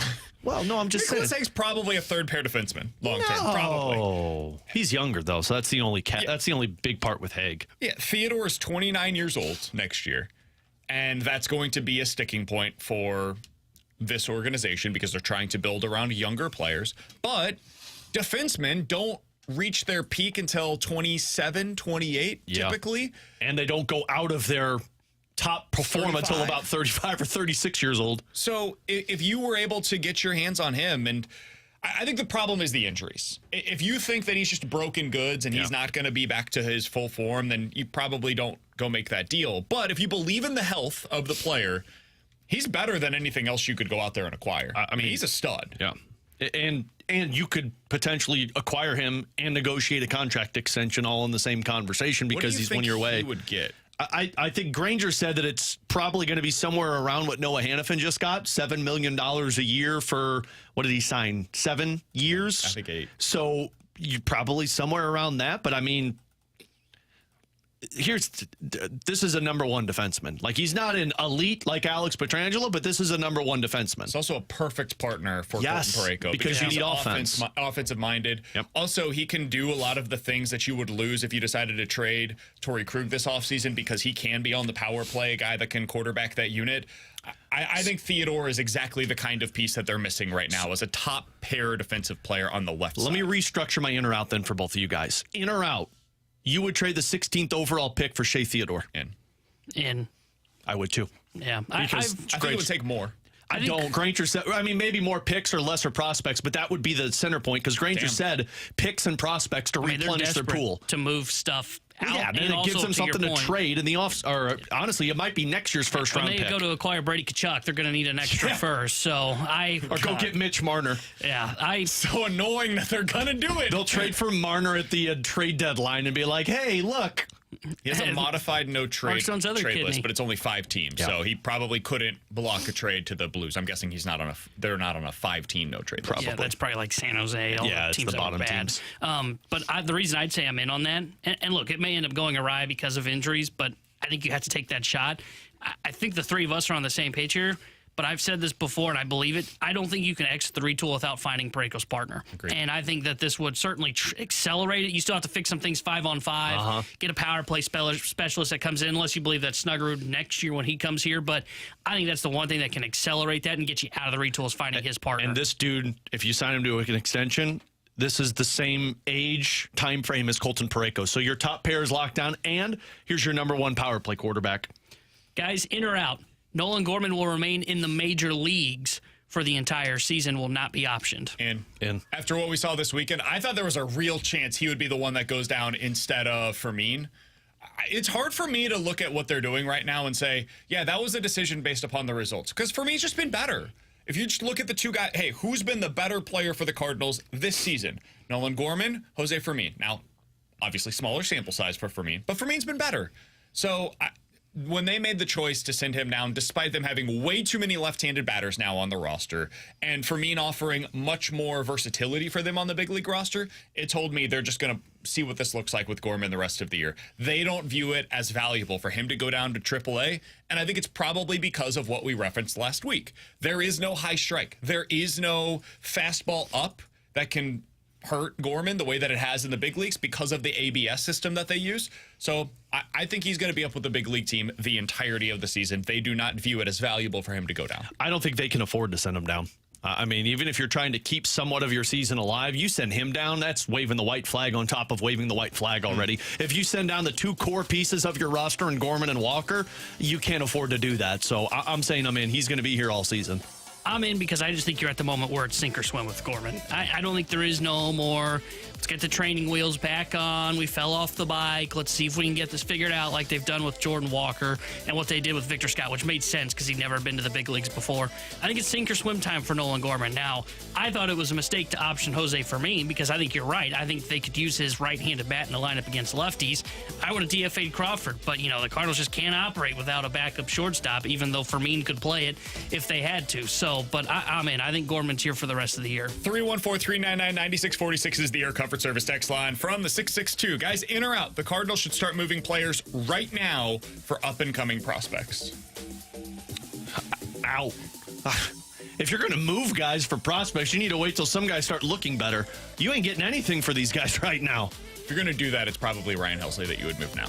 And maybe Lance Lynn or Kyle Gibson, if teams want it. But I mean, I'd wait and see what the stock looks like as it gets bigger. Kit Ridge, too. That would be the Wow. Not after that blow up he had the other night, right? That's a good pitch. I'd say out just because I think you want to get as many bidders as possible. And the deadline should help you in that case to where everybody knows where they are by the time you get to the trade deadline. And as the clock starts to wind down, teams start to get desperate and outbid each other. So I would say out just to wait for the bidding war. In or out, Mo makes it through the rest of his contract here in St. Louis. I'm out. I think Mo eventually will step away. See, I'm before the end of his deal. I don't think he's going to make it to the end of next year. I'm in. I don't think they're going to fire him. And just from the way Mo speaks, it doesn't sound like it's a guy that's willing to look at it and say, hey, this has gone off the rails. I need to step away. Yeah, I'm in as well. I think they would let him even get a fourth manager to hire before they have him and then that fire fourth him one or he goes. steps down. Because I just don't think he's going to step down. I can't see that. Alex brings up the point of how he talks to the media and stuff, and I don't get the sense that he's a man that would step down from his job. In or out, Ryan Helsley will be a Cardinal next year. Out. I think he's dealt at the deadline. Oh, yeah. Especially if you're going to just continue this down spiral. Like, I know I was done at the after the Oakland Athletic series, but a lot of people, like this homestand coming up, that is, if you've ever needed the solidified point of you're done, it's that stretch of home games against Boston, Baltimore, and Chicago. At that point, then I'm going to start trading all my pieces away. I think Ryan Helsley will get you a lot back in return. A lot back in return. Imagine what the Brewers were able to get for what's his name? Hader. That's the kind of return you're talking about. Ryan Helsley, you can make an argument for one of the three best relievers in all of Major League Baseball. And if I'm another team, I'm acquiring him and trying him out as a starter next year. I'm watching what happened with Jordan Hicks this offseason and what he looks like right now as a starter and saying to myself, can I get that, but maybe a little better version of it with Ryan Helsley? More strikeout stuff. If I just need 5 innings, that's a guy I would try it with. And the team I would keep an eye on. Everybody's going to call about that Mason Miller guy in Oakland just because it's Oakland. I don't think they're going to trade him, but I think the team to keep an eye on is Baltimore. Yep. Baltimore needs a back-end bullpen arm desperately. Craig Kimbrell's not the guy to be a closer. You bring in Helsley. You got Helsley and Kimbrell down the stretch. And if you want to move him to a starter role next year, they get Batista back. He's coming back from Tommy John, so he would be available to close things out in the pen next year. With Alex and T-Bone on BK, coming up in about 15 minutes, we'll dive into the junk drawer. But next, Bill DeWitt III had some comments last week about what it means to the Cardinals when they hear fans say, yeah, we'll just boycott the games. I don't think you're going to like this comment very much. We'll talk about it next here on 101 ESPN.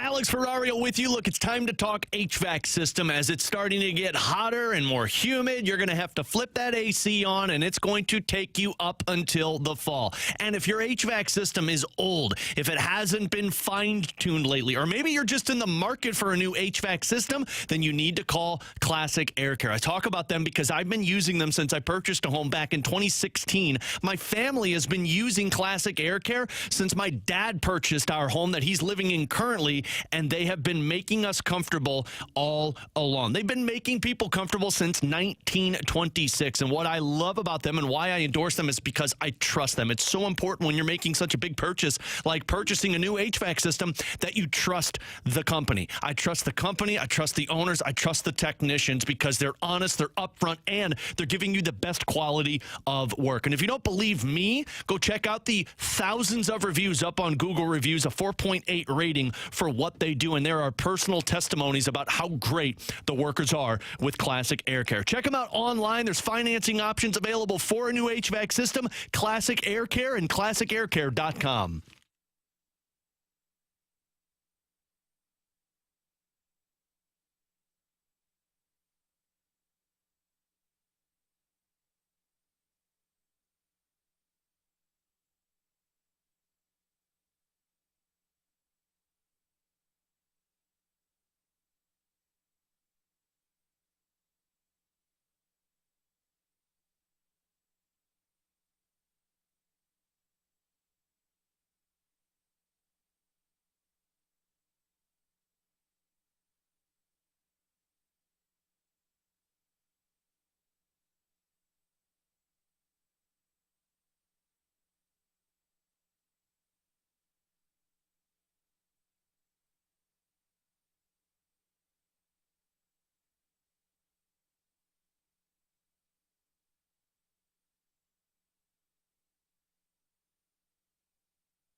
Terry Hendrickson here with a Sports Center update driven by Johnny Londoff Chevrolet and Johnny Londoff Autoplex. Cardinals beat the Brewers yesterday 4-3, but they dropped 3 of 4 in Milwaukee. They now head to L.A. to take on the L.A. Angels. 8:38 will be first pitch tonight. Matthew Liberatore will get the start for the St. Louis Cardinals. And tonight here on 101 ESPN, we've got the Stanley Cup playoffs for you. Game 4 between the Avalanche and Stars. We'll have pregame coverage starting at 8. The Sports Center update is driven by Johnny Londoff Chevrolet and Johnny Londoff Autoplex. See them at londoff.com. Chevy, together we drive. Are you kidding me?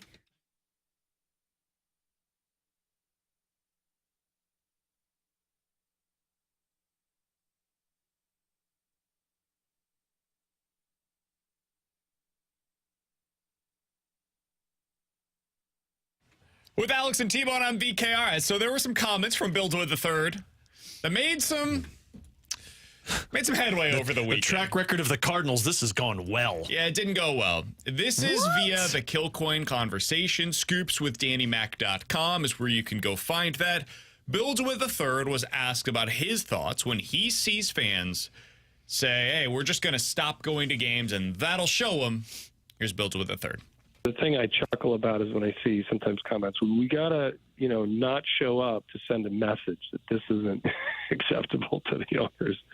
I find that one somewhat illogical reasoning because, we just turn this revenue machine into a payroll machine. I mean, that's what this is, this business. I mean, we try to drive as much revenue as we can, and then it gets put on the field for the most part. We have to obviously put on all sorts of other expenses. We talked about the stadium earlier and all kinds of other things. But you know what I'm getting at is we take those. If you look at the revenue rankings in MLB, for the most part, with a few rare exceptions, your ranking in revenue translates into your ranking in payroll. And, that's been true of the Cardinals, for many, many years.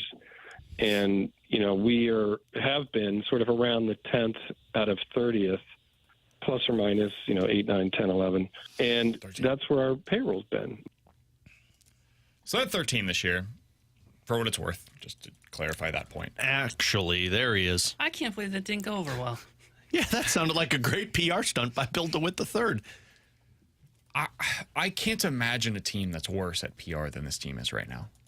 I mean, I thought Cincinnati took the cake a couple years ago, but maybe that's not basically so much. What this comment That's is. what I was going to ask you. I said, this is him basically doing what the Cincinnati owner said, right? He just told you if you're not showing up, we're going to cut payroll. And that's what he just said. Yeah, basically, and you're laughed while saying it. Oh, yeah, the chuckling. It was not good. That was, Bill DeWitt III has been spending way too much time around Mo. Dude, I just don't understand. Like, what he's saying is not inherently inaccurate. Like, it's probably true. The Cardinals spend roughly, maybe not up to, but roughly what they bring in on a year-in, year-out basis. And so what they bring in revenue will determine for the following year. This is like any company, right? We do this here at 101. Hey, depending on what we have revenue-wise, that allows us to do X, Y, and Z. And if we fall short of our budget, well, guess what? People are getting fired. That's how it goes. And with the Cardinals, if they fall short of their budget, they got to pull back the next year when it comes to payroll, which essentially means people get fired. But in their terms, it's people get traded. They have to shed salary from the payroll. So I get all of that. And I'll say that on the front end out of due respect to an organization that's had a lot of success over the years. And the DeWitts, generally speaking, have been really good owners in St. Louis. That being said, to say this publicly right now is so unbelievably tone deaf. Especially when the entire this podcast existed because of the reports that had emerged about the Cardinals eventually, not right now, but eventually coming out and asking for public support and financing the renovations that will take place at Busch Stadium. And so at the back end of that conversation, and that's why this didn't make more news, I believe, earlier, is because it was like 35 minutes into the conversation with Bill DeWitt III. Otherwise, if it had happened early, it probably would have made more news. For that to happen in that same conversation is just so unbelievably tone deaf in a season and really a couple of years where that's been the steady drumbeat of the Cardinals.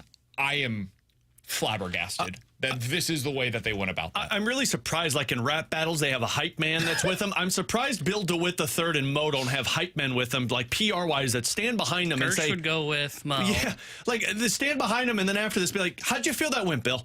Because, like, just the chuckling alone already turned Cardinals fans off. Like, this isn't a funny thing right now. Like, sure, it's funny to you, but the part that he's so tone deaf, at least for me, is, Bill, nobody's complaining about you spending money.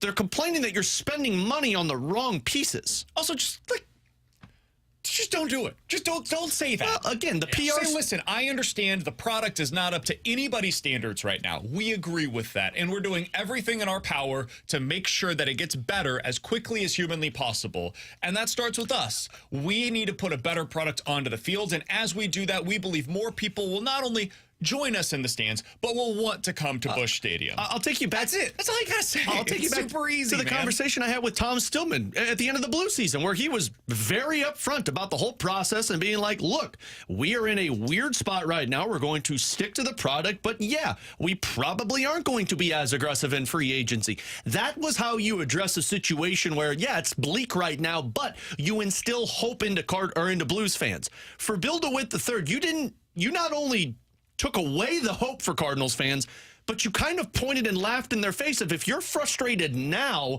imagine what this is going to look like when you don't come and spend money for us. It's really giving Cardinals fans an ultimatum. If you want this team to be where they're at now, you better come. If not, it's going to get worse. And to be fair, he's probably right. Like, that makes sense to me. If you have less revenue coming in, there will be less money poured into the team, right? That makes sense if we just put on our business caps. But you can't say it out loud. It's just one of those things. Like, this is a business that is operated as a business. Just like if you owned a restaurant, right? Whatever you pay for the ingredients that you're putting into the food, you have to have an upcharge. You can't just spend exactly for that food, that meal, what you're spending on the ingredients to make it. Why? Because there's other stuff that goes into it. I've got overhead. I'm paying for a place in which we rent this out so that way you can come in and sit there to eat that food. I'm paying for people to serve you. I'm paying for people to be at the front of the house. I'm paying for people to cook it for you. It's like, I've got to be able to cover all of those costs within this meal. And based upon doing so, it's going to cost me as a customer more to go eat that meal than going elsewhere. But this is not the same kind of business as going to a restaurant. This business is about public relations. You've got to sell your products like crazy to your paying customers because it's expensive to go to a ball game. They can do all of these first beer Fridays that they want to, and it makes it much cheaper than it otherwise would be to go to a ball game. But I got to park.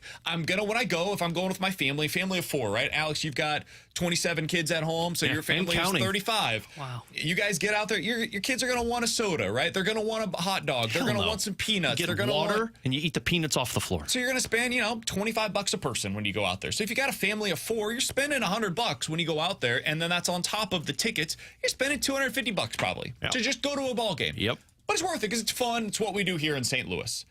Hearing that from the president of the team makes a lot of people less likely to go out to the game. It's just tone deaf, and it puts fans down. It makes you not feel good about going to support the product right now. And in a time when the team stinks, that's the opposite of what you should be doing. You should be doing more stuff like First Beer Fridays. That's the way you get out good PR. Not this, man. Not this. And again, I really feel like the problem isn't spending money. Like, sure, people will still complain that the Cardinals don't spend money, but the evidence is right in front of you. Like, they spend money.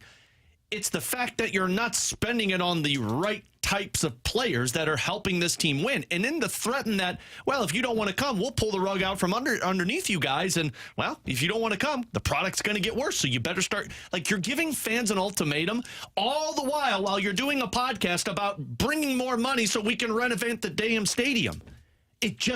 That is the worst thing that you could be doing right now. And I get you have to talk, but at some point, you might need to look at Bill DeWitt III and say, hey, pump the brakes on this for a little bit because this team is in shambles and this is making it worse. Yeah, I think you had to talk, but again, you can't be tone deaf to the situation. Like, that comment right there was a little mix of the Reds owner and Topoulos that own the Baltimore Orioles. Like, if BD3 is the next owner, he's going to have to work on this. Yeah. Like, he cannot be this tone deaf to this stuff because that's where you get into the conversation of bad ownership. And I don't think he's that way. I don't think the DeWitts are bad owners. I know they get a lot of flack from the fan base. But, man, when you start having these PR nightmares, and that's what I would call this as a PR nightmare, yeah, all of a sudden you're back into the conversation of, okay, that's a bad owner. And if you don't have that connect, all these organizations that are well run, what is it? Yeah, they have great Pobo of operations. They have a great manager. They have a great product that's on the field, but they have an ownership that understands the community that they're around. Yeah. And that did not feel like hey, I understand what we're looking at right now. That felt like almost, to your point, a threat of, hey, man, you're not going to come out to the ballpark. You're not going to see a good team, and we're not going to spend money on it. And again, that probably is true. But you don't say that out loud. You don't, if you own a restaurant, go, guys, we're probably going to fire 10 of you. But hey, go out there and do your job. Like, good luck. You don't do that. That's not what you're supposed to do. You're supposed to put up the good PR front, and on top of the fact that you're going to ask for money, which public money, as we've seen over the most recent years, is starting to become a little bit more difficult for organizations to acquire, to then be going out here and laughing at your fan base of, oh, you're going to do this tough guy act of not showing up. It's just not a good look, and it's so poorly timed. Somebody on the text line said, you guys are making this so much worse than what it was. He did not give any kind of an ultimatum. Yes, it was stupid. It was a statement, but don't spin it for ratings. I don't know how we're going to do that. Because we're already number one, sir, ma'am. Oh! That's not what was said. I mean, I don't have to spin anything. You can listen to Bill DeWitt III's comments yourself. He laughed while he was saying it. Let's listen to the beginning of this, T-Bone. I'll tell you when to cut it, but go ahead and listen to the beginning of this. The thing I chuckle about is when I see sometimes comments, we got to, not show up to send a message that this isn't acceptable to the owners. I find that one somewhat illogical reasoning because, we just turn this revenue machine into a payroll machine. I mean, that's what this is, this business. I mean, we try to drive as much revenue as we can, and then it gets put on the field for the most part. We have to obviously put on all sorts of other. All right, that's good. The revenue becomes the team. It's not a direct, like, we're going to cut payroll because you're not, but it pretty much is. Like, that's what he's telling you. He's telling you the past, what they've done in the past is whatever we make, we reinvest that into the club. And in the future, that would be their plan. And he was asked about, hey, these people that don't decide, hey, what if we just didn't come to the games anymore? He's saying, well, that's silly. You're cutting your nose to spite your face. Why would you do that? Well, that's what the direct implication is there. This is not me misinterpreting what Bill DeWitt III said. It's what he said. There is no other way to interpret what he had to say there. It was just a bad comment. It was a bad comment in a time where you can't have these kinds of public-facing mistakes. You just can't do it, man. Especially when your team is struggling the way that it is. When you are winning, you can get away with a lot of stuff. Comments that may be in poor taste, like just stuff that is around your team. You can't have that when your team is struggling the way that the Cardinals have now for the past year and a half. Yeah, well, and the texter 618 makes a really interesting point. It says, okay, Mr. DeWitt, then how do fans send a message because you refuse to listen to us? And it's right. Like, the fans send the message in support of your team when they go to games. And when you're bad or they don't believe in the direction, they take the money away. So if you're saying, well, fine, do it. We'll just continue without the money that you're providing and the team will get worse. So you're basically saying that when the fans tell you what they feel, doesn't matter to you. Somebody on the text line said, you guys ask for honesty like Doug Armstrong, but when you get it, you still get upset. You can't ask for it and then get upset whenever it happens. I don't know if fair to a degree. This is one of those things where I know the way that they operate. They tell us that with their actions, and they've been doing so for the past decade, despite them not living up to their own expectations internally, especially with their postseason results. If they didn't change the way they operate after last year, it wasn't going to change. So they told us all we needed to know with their actions. This is the kind of thing that teams just don't say. Like, the Blues would never come out and say this. Well-run organizations, this is not the way to operate, man. You don't treat your fans as if they're just a number on a piece of paper. It's a bad way to go about things, especially when you're struggling. So, yes, I do appreciate honesty from organizations, and I think there is too little of that, frankly, from the St. Louis Cardinals. This is not the way to show it. It was a bad look. It was a bad statement, and it should not have happened in that moment the way that it did. If you're DeWitt, all you can do in this spot right now, and it sucks, but it's the truth, is just take it, eat it, and say, we're trying to get better. And nobody's going to like what he has to say there, but they're not going to feel like they're being talked down to because of that. And as somebody that has a problem at times with talking down to people, this was not a good look, and I can even recognize it. The Junk Drawer coming up next. You're on 101 ESPN.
All right, let's dive into the junk drawer today. It's time for T-Bone to yell at clouds. T-Bone, what do you got for us, man? Okay, guys. So I went to my sister's graduation this weekend.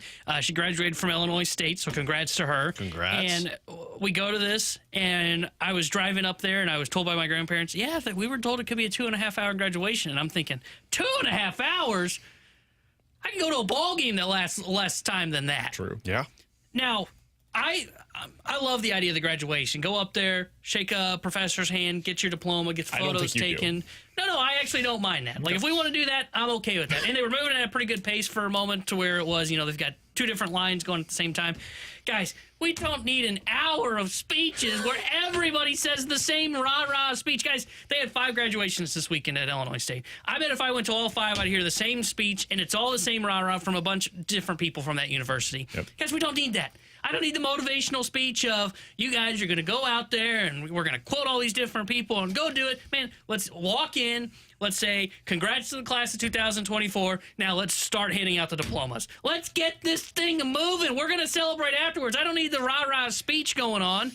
Am I wrong? This might surprise all of you. I 100% am on board I with think you T-Bone. get 2 speeches. You get one from an alumni, somebody that comes in and gives a Yeah, I don't good care about the speech. alumni. Yeah, no. I think as a student, it's a cool thing, but whatever. Well, they I didn't think have there's an got to be a alumni pitch there. clock. You got to have like a... Yeah, cue the Oscar music. You get 5 minutes or less for the alumni speech, and then you get 2 minutes or less the president. from the, I think, one of the students.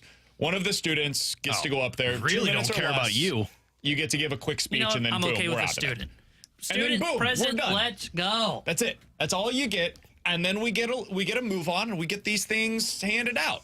We give the graduation diplomas, and we're all heading out. We're all going our separate ways, getting a nice little dinner or whatever. That's it. That's all you need at a good This graduation. should be an hour and a half tops, guys.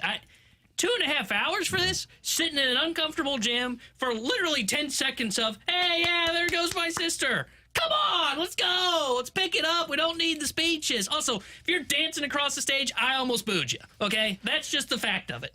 You dance across the stage, do any of that kind of stuff instead of walk up, shake hands, and get your photo, you should be booed. It's just my opinion. Scream at clouds all you want. BK is the guy that wants more speeches. It's not a pep rally. I said 2 speeches. No, BK wants the word. I think 2 speeches is reasonable. No, you guys walk in, also let's think there go. shouldn't be BK wants speeches to- at a wedding. Yeah, that's which true, is too. nonsense. No. I said there No. should be 1 speech at a wedding, and it should be the father of the bride. No, there should Everyone be move none. on. I think there should be Look, the I'm there 2 to- best friends so that... Why? So I can hear your drunk best friend tell me about the time you guys partied in college, Yeah, man. listen, they're paying for you to eat that meal that you have. No, the dad's paying for you to eat the meal that you had. We had a very different wedding situation. Well, your friends paid for your wedding? No, I'm saying the bride and the groom are paying for you as somebody that is attending the wedding to be able to have a good night there that night. You get to drink their free liquor, potentially. You get to eat their free food. Well, then the bride and groom give a speech. Well, then I, as the bride or the groom, if I want my best friend to give a speech, then damn it, No. you got to listen to I it. don't care about That's your best what friend. you're paying for. Then don't go. Don't go I to the don't wedding. actually. That's why I don't go to weddings. That's ridiculous. Are you serious? Yeah, I don't care. I don't care. I don't want to hear the speech of how you All the guys time, had a great time in yeah, college. your Oh, my best God. friends are drunk or buzzed, and one funny story to you, You know what? nobody else thinks it's funny in Have the crowd. that speech at the bachelor party, okay? Because that's where that or at the group rehearsal dinner were when it's together. the family and The friends. family gives the speeches at the rehearsal dinner because it's all family. No. No, the family gives the story about your kids when they were younger. I'd rather At hear the that at a rehearsal wedding dinner. That's than for the your family. drunk best friend tell me about Man, college. You guys are crazy. You guys are absolutely All of the crazy. inside jokes you tell at weddings, nobody cares about it. I wish I could go back and boo when he had his speeches at his. I don't even remember the speeches. speeches. I don't remember who delivered them because they're not memorable. Boom. I remember Kira's dad giving a speech. He did? He didn't. Yeah, he did. No. Exactly. No, He then didn't. I just remember talking to him before the Yeah, wedding we ceremony. didn't do that. We did it where we had the family speak at the rehearsal dinner, and we had the bride, the maid of honor, and the best man give a quick speech at the wedding. Hey, there's nothing wrong with that. Guys, I promise you this. When I get married, and it's questionable if BK will be invited, but I'll definitely invite Ferrario. There will be no speeches, and the reason I'm questioning him, because he would definitely be like, can I give a speech? I'd be like, BK, leave. Me? Okay? No, I could not tell you how much I have less than zero interest in giving a speech. I think all speeches are too long at weddings. I think people generally go way too long with it. You know if you just what give a any couple of speech minutes, is? it'd be Too great. long. Because it's called a speech for a reason, because it's long. Someone sent the video clip from The Office to me of when they're giving speeches in the office and Kevin just is doing it. And they said, no, you can't just give speeches just to give speeches. Yes. Have a point and get to it. Yes. Coming up in 15 minutes, is there value in having somebody like Tom Thibodeau in charge of your team? We'll talk about it in a little bit. Coming up next, though, ESPN.com had a piece earlier today on the 3 moments that led to the Cardinals where they are today. I don't know that I agree with these, but we'll give you our thoughts on what those moments actually were next year on 101 ESPN.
Alex Ferrario with you to talk about my friends over at Rhino Shield. If you're looking to update the exterior of your home, then it's time to call the professionals. It's not time for you to say, oh, let's go buy the paint myself and save money and paint the exterior. It's going to look better. No, it's not. And it might the time you do, but it's going to deteriorate. It's going to be gone by the next year with all of the rain, with all of the hot UV rays hitting down on it. It's going to deteriorate. That's why you use Rhino Shield, because the product that they use, it cures 8 to 10 times thicker than any type of paint that you're going to buy. In fact, they don't even use paint. It's a ceramic coating that's 2 to 3 coating process that they use to stick to whatever type of exterior you have. I did this with our home 3 years ago, had Rhino Shield come out. I was going to paint it myself.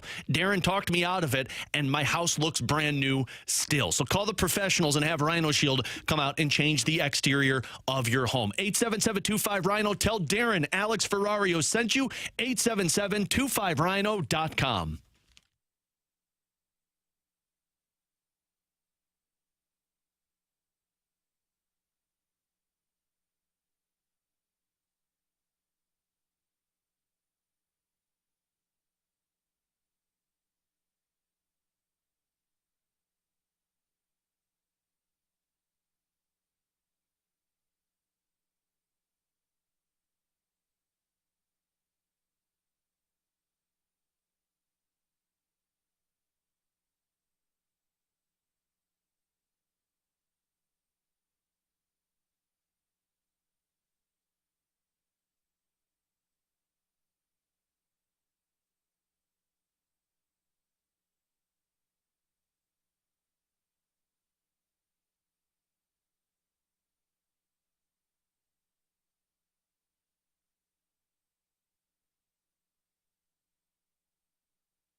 Earlier today at ESPN.com, David Schoenfeld put together a piece on whether or not the bad starts are real or not, Alex, from some of the worst teams in the sport right now. The Astros, he said, not real, not willing to call this dynasty dead just yet. I think we can all go ahead and say that it is, but he's not ready to go there yet. He did write about the Cardinals, though. They were one of the 3 teams that he wrote about. He said, this is real. And he labeled 3 different decisions in recent seasons as the reason why we are where we are today. He said the first, trading prospect Zach Gallen and Sandy Alcantara for Marcell Ozuna. The second, trading Randy Arozarena for Matthew Liberatore. And the third moment that led us to where we are today, trading Adolis Garcia to the Rangers for cash considerations. Now, I think that it's fair to say all 3 of those decisions have aged poorly. I'm not sure I would point to those exactly as why we are where we are today. So I want to get your thoughts, 314-399-9646, as to what you would have on that list. What are the 3 biggest things that have led us to where we are today? I think we all have one, at least, place that would be at the same. Do you guys agree with me that Oscar Taveras, the death of Oscar Taveras, is one of the turning points for this organization over the last decade? That should be on any list of the 3 moments that led us to where we are today. Yeah, that'd be my number 1. Same. It is for me because I think that's when you started to see where, every team has a plan, and all of a sudden when one wrench gets thrown in and really throws things out of whack, they started to chase. And I think, that's why it's 1 for me. You were always looking to fill that spot once he passed away. Yeah. Whether it would be Hayward, Ozuna, Fowler, who else gets thrown into this mix? Goldie, Arenado, like all Searching of these. for a bat. They're all Tyler O'Neill. searching for the middle of the order bat, which goes back to, well, Oscar was supposed to become that. And who knows if he would have or not, but it just altered the trajectory. So that, for me, I think is on anybody's list, you've got to start with that as a starting point.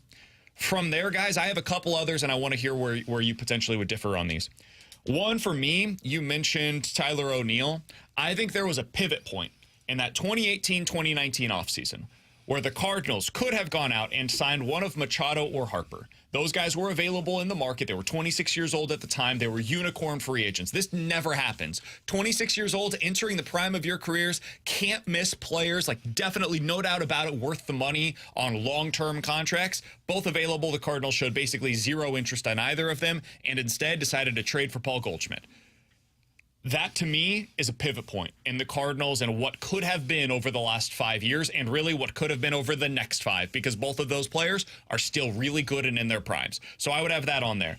And then the next one for me, now you could go with a number of different players that fit into this criteria, but Jack Flaherty not becoming what he was supposed to be, and I believe that's mostly due to injury, I think that would be the third thing for me. So Taveras' death, the 2018 offseason pivot, and then Jack Flaherty not ultimately amounting to what he was supposed to be. Those would be the 3 moments for me, Alex. What is on your list? Yeah, Taveras is number 1 on this list. Number 2 on my list is actually the hiring of Mike Matheny.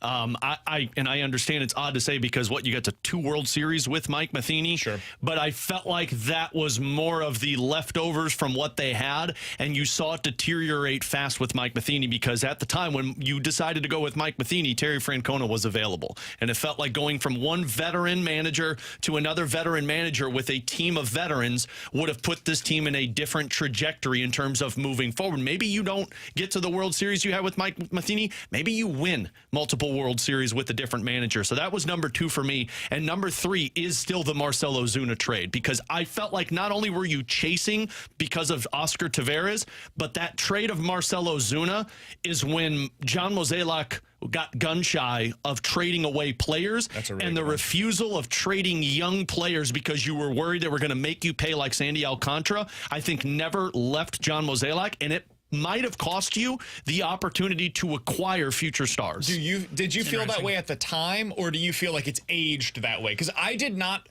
I continue to, up to this day, I think they made the right call. I think they should have made that trade then, and I would still make it today. I think what took place afterwards, that's where I totally agree with you on like what it ended up becoming, what it meant for the Cardinals and their refusal to trade early for their prospects. I think that has hurt them. I did not feel at the time like they had made a mistake, though, because they so desperately needed that cleanup hitter. They did, but it just felt like you got leftovers. And what do you mean? It felt like the goal was to get Stanton. That was the middle of the order bat. And you weren't able to accomplish that trade, and you said, well, we got to get the next best thing, where maybe you would have... I felt like they got it. I mean, Ozuna, go look at his numbers, dude. He was a stud when they traded for him. Absolutely, but I just didn't get the same feel that he was the middle-of-the-order long-term solution that Giancarlo Stanton was supposed to be. Now, hindsight, Stanton has been terrible as well. Hindsight, the Brewers won. Frankly, and guess what? They're the class of the division. But, you look at the situation that you were there because you traded for Marcell Ozuna. Did that cause you to not trade for or sign Bryce Harper when he was a free agent because you already had your middle-of-the-order bat? There were other guys that it felt like you could have gone and got the middle-of-the-order bat, but instead you said, no, we threw all our eggs into this basket. It's interesting because you said that it's the one that made them gun-shy, and I always go back to the Rosarena one as the one that made them gun-shy. Was the one where it was they kind of flipped him, didn't give him an opportunity, and it's probably a little bit of both, and it's what ended up leading them to become this organization that holds on too long, as you saw with O'Neill and as you're probably going to see with Carlson this offseason. The two for me that I would have, I think the second one for me is the injuries of Reyes and Flaherty, because when we talk about this, where they are with the 07 team, we brought them up today and how similar this team now is to the 07 team is. When they went through a retool, they had a number one. Like, they had Wainwright early on through the pre-arbitration process, and he was with them from 07 through to the World Series team, and I know he didn't pitch in the World Series, but he was the number one. Like, they passed the baton. They went from Carpenter to Wainwright, and then there was this, hey, we've got this unbelievable prospect that's untouchable. He's supposed to be the next ace that Wainwright ends up handing the reins to, and that's Alex Reyes. Well, then Reyes starts dealing with all the injuries, and then it was, oh, hey, well, we've got this Jack Flaherty. Did you see his second half in 2019? Yep. And then they held on to that hope for 3 years of Jack Flaherty can be the same, and he just never was. He couldn't get healthy. I think the shoulder was all kinds of messed up, and it's why they continued to run it back with him, and they never really had that transition to a new number one for them. Can I throw another one in here? Not signing Luis Robert. Yeah. That's another really good one. And I think it's kind of a flashpoint. To go back to yours on Ozuna. On the Ozuna, it's really not even so much like the Ozuna trade. It's what it meant. To me, not signing Luis Robert in and of itself wasn't like this horrible thing. I thought I disagreed with it at the time. They said, hey, we can't spend this kind of money on a player that eventually we're just going to, if he is what we think he's going to be. I couldn't believe. Bill DeWitt Jr. said this at the time.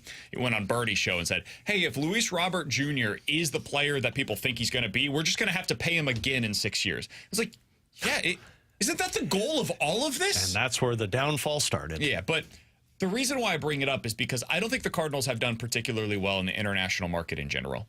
I think they've just really fallen short in that regard. You think about what's gone through their system and some of the players that they've acquired that they paid decent money to even.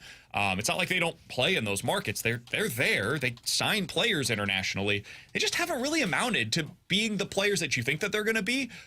So for me, Luis Robert was an opportunity to really play in that market and get a potential star, and he's become a star. There's been some injury issues there, but he's been a star. And they just said, you know what, we're not willing to go to the place that the Chicago White Sox are. And there was the Jose Abreu connection there as well. But that to me was another flashpoint where they decided to fall one step short of actually going and getting a guy that was basically a can't-miss prospect. Who was the last top international player that the Cardinals signed? Was it Taveras?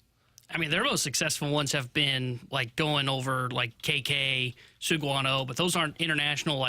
Sign them and bring them to the States and have them develop in the system. Yeah. I don't know if they've had one. Carlos Martinez?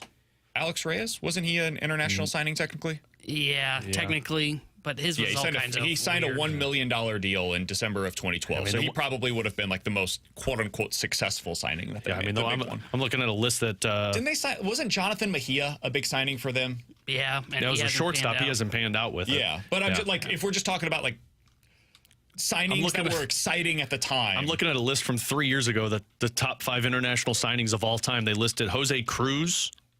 Never heard of him. From 1966, Stan Javier, Carlos Martinez, and So Taguchi are the most. Those are the most recent ones. And then they have Taveras, but because obviously his life was cut short, you didn't see what the results of that. But yeah, Carlos Martinez, the most successful international signing that you have. And that kind of ties into what my third one is. And I think it kind of ties into the Jack and Reyes one to an extent, is baseball passing them by and hitting and pitching.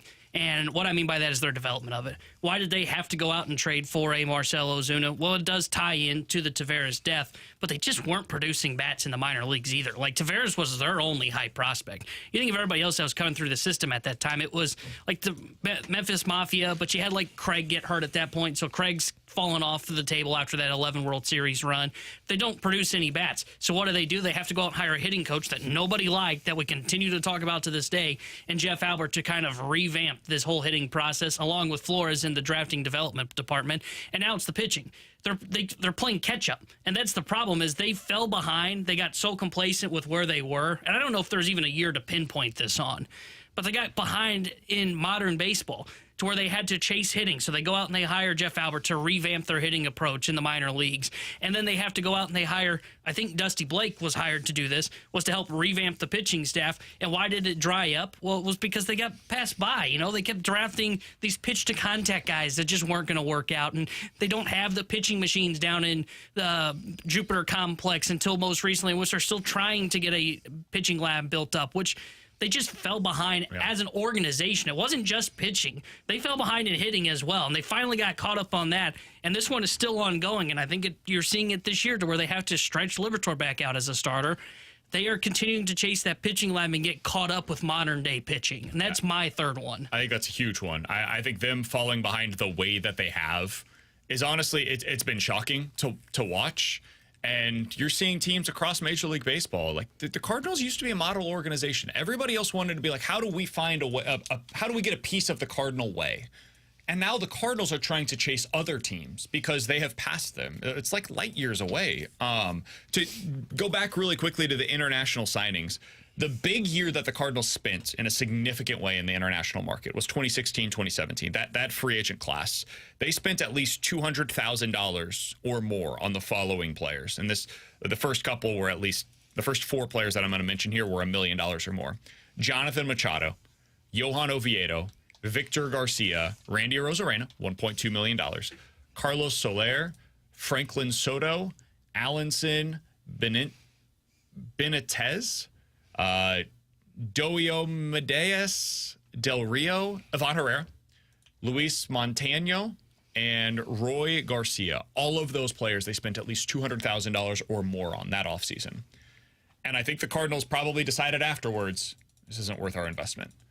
And that goes back to the thing that they did with the Arozarena / Marcell Ozuna trade, where they're like, hey, this didn't work. We did it once, and it went poorly for us. Therefore, we should not do it again. I think the Cardinals get snake bit very quickly, and it results in them being paralyzed to not make the same mistake again in the future. And there's some truth to that. Like, you should learn from your mistakes, but I think they don't learn from their mistakes. They are in fear of making that same mistake. Well, and that's the thing. If you make mistakes and it doesn't work out, shouldn't you invest more into the scouting and evaluation that you're putting towards it, not just back away and say, "No, this isn't for us"? You need to have success in this area, just like you need to have success in evaluating prospects that you take in the draft. If you don't have success in the international market, other teams will pass you by in terms of evaluating the talent. So to get paranoid and paralyzed by, well, we didn't have success with this, we're investing too much money, maybe we need to invest more money into the scouts and the evaluators of doing this so that we are making the right decisions. And what I would argue is, like, they hit a good average in that signing class there. Like, 3 of those guys you said are legitimate big leaguers. Now, the problem was they didn't hold on to him long enough. Like, they never gave Arozarena a chance. So what happens is they make the trade, and they get snake bitten by it by trading him, not giving him an opportunity, and they get Liberatore in return. And Herrera, as we see, is like probably a starting caliber catcher in a couple of years. He's not there yet. He's still learning at the big league level. And then, as we saw from Johan Oviedo, they rushed him through the system. Now, they got caught in a weird spot because the pandemic happened and it threw everything off, and he was just rushed. I think you saw last year with Pittsburgh. Look, he's always going to have a walk problem. He's always going to be probably a number 4 starter that's got nice swing and miss stuff. But he's a big leaguer, and that's a success. Like, they spent money on him. They developed him. He got rushed through the system, and they just kind of said, oh, no, I don't think this is going to work out. We got to move on from him. And look, he hasn't pitched this year. He's having Tommy John surgery, but that worked. If you hit on 3 international signings, I would say that's probably a win in the international free agent market for that specific year. So I don't think it should be viewed as, well, this was a bust. We shouldn't go in and spend more money on this. I think that's bad operation right there. Yeah. I want to spend some more time on this on the other side. I want to hear from some of you guys. The text line 314-399-9646 and the mic drop features on the 101 ESPN app. What would you point to? We've named a bunch of different flashpoints for the Cardinals basically since 2014 that have led us over the last decade to where we are today with the team being the worst that it's been in 100 years. What would you point to that we have not named yet? We'll get to some of those coming up next year on 101 ESPN.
All right, BK, because the odds were so incredible on the Circa Sports Illinois app, I have completely flipped script on the NHL tournament right now. I'm going futures here. I'm picking both of the conference winners in the second round. Why? Because the odds are so much better on the Circa Sports app than anywhere else. I'm picking Colorado and the Rangers to win both of their conferences. If I put $10 on that, just for reference of the DraftKings app, I'm only winning $137. Only winning, but still. But if I do this on our Circa Sports app, because we get the most bang for your buck, I'm winning $175. Wow. That's why I bet on Circa Sports. It's the only place that I bet because they have the best odds available for you. The Circa Sports app in the state of Illinois is available to you today. Go over there, download the app today. If you want to get in on some NHL futures, that's the best place to do it. If you want to get a bet down on the PGA Championship, Alex, looking into next weekend, I don't think you're going to find better odds anywhere than on the Circa Sports app in the state of Illinois. So be sure to check them out before you place any kind of a bet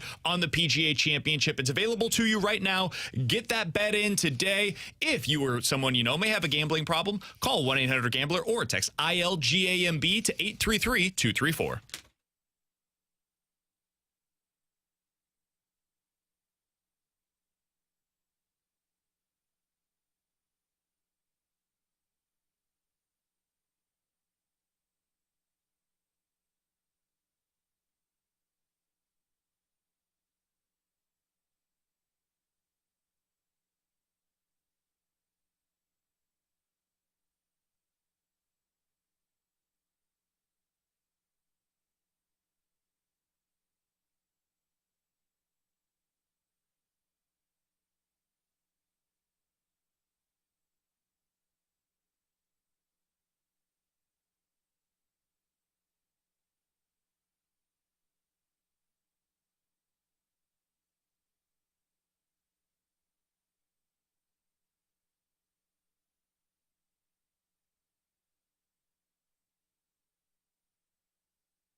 Terry Hendricks, New Day Sports Center update brought to you by Saliga Heating and Cooling. Cardinals back in action tonight as they start a 3-game set at the LA Angels. 8:38 will be first pitch tonight. Matthew Liberatore will get the start for St. Louis. And tonight here on 101 ESPN, we got the Stanley Cup playoffs for you as we've got Game 4 between the Colorado Avalanche and the Dallas Stars. We'll have pregame coverage starting at 8. The Sports Update is brought to you by Saliga Heating and Cooling, independent American Standard heating and air conditioning dealer.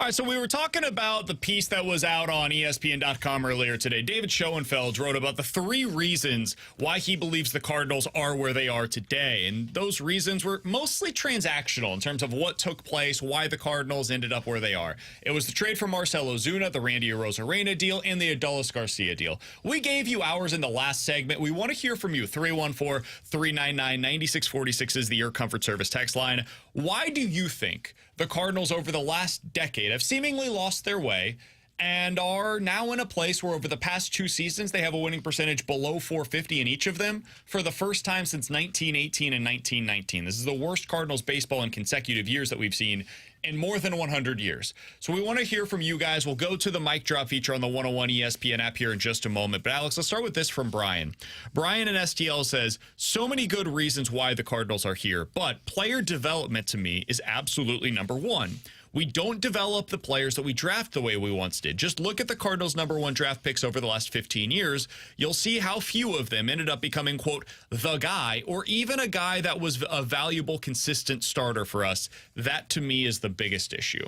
It comes from Brian in STL. And I mean, I think it's a good point, but as we've discussed, I think the Cardinals are doing exactly what they've always done in development. They're finding guys that are really good pieces to a winning team. The problem is they're not or have not developed the superstar since Albert Pujols. And I mean, that was the last one that the Cardinals basically had from when he was a prospect all the way up until his end of the time in St. Louis. And that was the guy that carried the Cardinals on their shoulders for the longest stretch. The general manager at the time made trades of those younger players to bring in veteran players to surround that. But with Albert Pujols, with Yadier Molina, at least on the position side, those were the last superstars that they drafted and developed. And since then, it's just been developing complementary pieces for the Cardinals, which I think is what they've always done. Alex mentioned this last week, and at the time I kind of poo-pooed it, and it was unfair of me. But he talked about how the Cardinals' superstars, the guys that they were expecting to lead them this season, are 36 and 33 years old. And you look at the other teams across Major League Baseball, they just don't have superstars that are of that age. They might have guys, like their oldest superstar, quote-unquote, is typically like 30, 32, maybe 33 years old. The Rangers last year, for example, with Marcus Semien, who's getting up there a little bit. But it's very rare that you have 2 guys batting in the middle of your order who are expected to be your 2 best players, the fulcrum at which everything else pivots. And that's what the Cardinals have done with Goldie and Arenado. And the Cardinals had said publicly, the reason why they are scared of signing deals like what you saw from Bryce Harper or Manny Machado is because of this year that we're seeing right now from Paul Goldschmidt, or this season that we're seeing right now from Nolan Arenado. And yet they tie themselves into those back end years without getting the front end of the deals by trading for Goldie and by trading for Arenado. And guys, the trade for Goldie was successful. It worked. Everything they wanted to get out of him, they got in the first 4 years of that deal. The problem is they didn't have that next guy ready. To your point, and to Brian in St. Louis's point on the text line, you're supposed to be able to turn this thing over where Goldie should be expected to be a 6-hole hitter right now. That should be where he's at.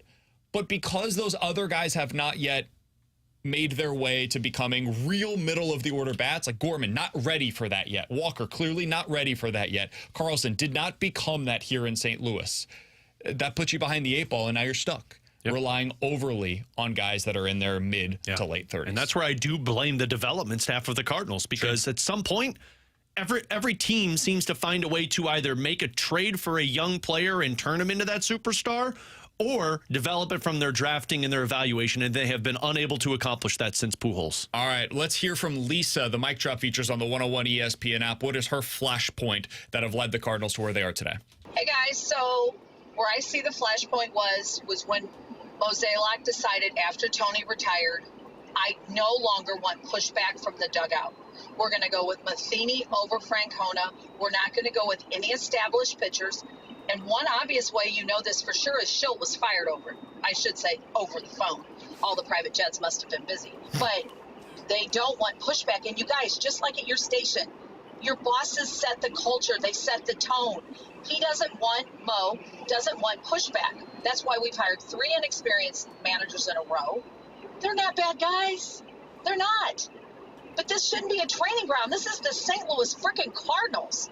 So, flashpoint, it all starts back to that. I think there's some truth in that. I do. That's why for me it was the hiring of Matheny. I think it started there. When you had the chance to bring in a Terry Francona, who knows if he would have been willing to come here, but you could have established a manager in place for the next, 7 years, 8 years until Francona called it a career, and you would have stayed consistent with the rosters you had in place of trying to accomplish winning. But instead, you went first-year manager, didn't work, although worked somewhat, first-year manager, pushback, and then another first-year manager. Yeah, I think we still don't know the whole story with the Schilt thing, so I'm not going to totally say that the reason why he was fired entirely was because of pushback towards Mo. And I do think there's more pushback that exists between Ollie and Mo than what people are willing to give it credit for. But the point is not unfair. I think John Mozeliak is the singular most important voice with no clear second within that organization. Everything filters through Mo. Everything. And I don't know that that was the case. We know that was not the case with Tony La Russa. La Russa was the one in the organization when he left that carried the biggest stick. He was the guy that ended up, he didn't have necessarily final say on everything. But if TLR wanted something, a lot of the time he was able to get it done. And if he didn't, he knew, okay, now I gotta go back to my place. I'm still the manager. If I'm not going to be able to get this, and I've asked for it 2 or 3 times, it is what it is. I'm going to go win with what we've got available to us right now. I do think, though, this is a byproduct of the mentality that Mo has as a general manager. He wants to be the one that makes the final decisions. And man, it worked, honestly, for a pretty long time here in St. Louis with him operating that way. Even the Matheny thing, while I had my issues with Matheny as a manager, I did not think he was a particularly good one. They won. They did a lot of winning, man. They didn't win the ultimate goal, but they did a lot of winning early on while Matheny was here. But eventually it got to a place where, hey, guess who's in charge? Guess who's making all these decisions? Eventually that is on the ledger for John Mozeliak. And right now, given where they're at, he's the one that has to answer for that. All right, let's go back out to the mic drop feature via the 101 ESPN app. Hear from John what he believes is the biggest flashpoint that's led us to where we are today. I totally agree that the flashpoint for the Cardinals, for the most part, has been development of the pitching, but also looking at the hiring of Mike Matheny instead of Terry Francona and what that meant for the development of the pitching staff and the younger players, and sort of a cascade of events. I think that because of the lack of development of certain players, and only so much of that can be attributed to the manager, but that led the Cardinals to prioritize certain players in the draft, to move certain players to the majors at certain times. Frankly, I can't point to all of the different ways off the top of my head, but certainly as fans, we point to that as a missed opportunity to bring in a manager with World Series credentials and a guy who potentially could have been managing this team up until a couple of years ago. I think there's a lot of, again, I think there's fair points there. I think the Cardinals are an organization right now that is trying to have it both ways. They're living on the 2 timelines plan. The Golden State Warriors have tried to make this work, and last year did. They got their title, but it's really hard. It's really hard to operate with half of your team in the development curve and the other half of your team in the we have to win right now. Everything is about today, part of their lifespan as a player. And that's where the Cardinals are at. There's really almost no in between. And we talked about it at the beginning of the season. We mentioned it. But it was like, hey, this is the best of both worlds. You've got all these young players. You've got these older guys that are going to be able to show them the way. It's like, hey, maybe this could work. And I think the reality is, it's not working.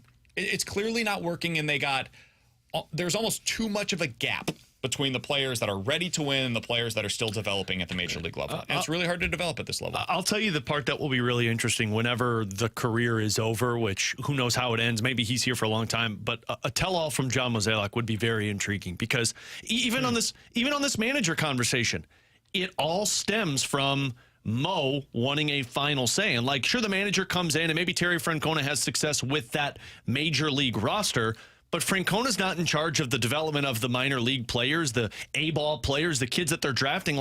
Mo's overseeing that. You know what else is interesting on that point? I wonder how long it would have lasted. You mentioned earlier how long maybe you would have been able to have Terry Francona. Would Francona have been okay with that? And that's why I said I don't even know if you get Francona. He interviewed for the job, so he wanted it, but you get 5 years in. Is Terry still listening to Mo and being like, okay, I have zero say in any of these decisions? I don't think Francona would have been here past 2017. Yeah, I think there would have been a point in time where it was like, I don't want to deal with this anymore. Look, I think that's a Mo problem. I think Matheny, yes, he had flaws as a manager, but he had a great roster. So do I think Francona can win with that? Yeah. Hell, there could have been another banner flying potentially with Francona back in 2013. I mean, Matheny got that team to a World Series, so maybe Francona does a little bit better job mixing and matching, and they end up winning a World Series. But once you get past that focal point of 13 and you get to the point where it was Adams was in the outfield, to me it's a lot of what you're seeing right now from the Cardinals was, hey, Liberatore's a bullpen arm, and then all of a sudden he's a starter. Well, it wasn't because Matheny had this great idea of let's put this big first baseman in the outfield. It was, hey, we've got a roster problem.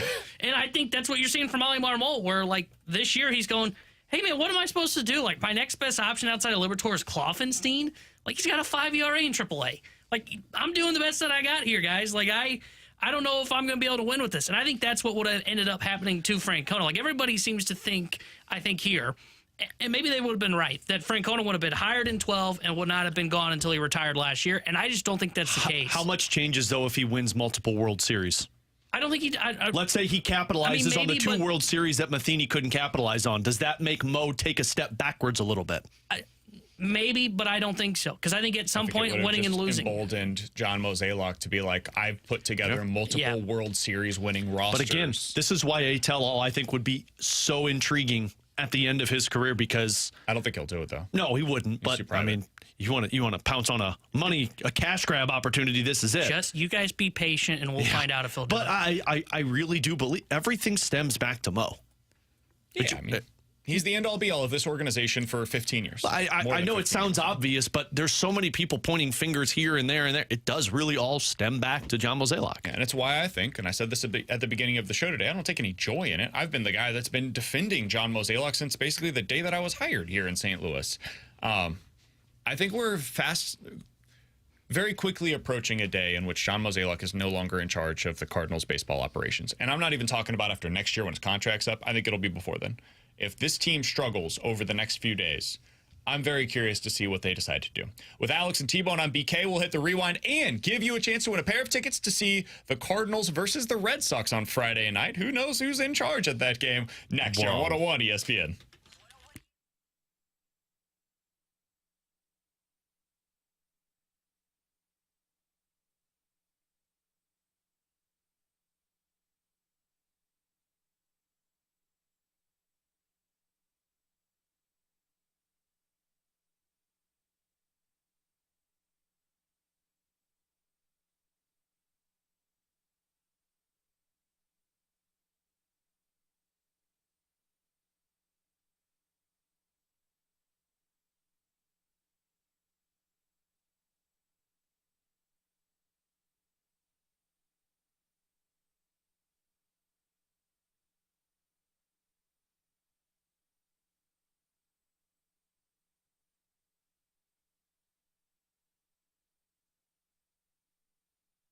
Hey, it's BK. I got to tell you about how you can unlock your inner champion today. The place to do so is at Victory Men's Health. They've got 4 great locations across the St. Louis area. One in O'Fallon, Illinois, another O'Fallon, Missouri, Town and Country, and their 4th newest location is now open to you in Sunset Hills, Missouri. Did you wake up today and think to yourself, man, I don't have the same energy that I once did. I don't have the same drive. You're running around with the kiddos at home and thinking to yourself, man, I get tired so much quicker than I once did.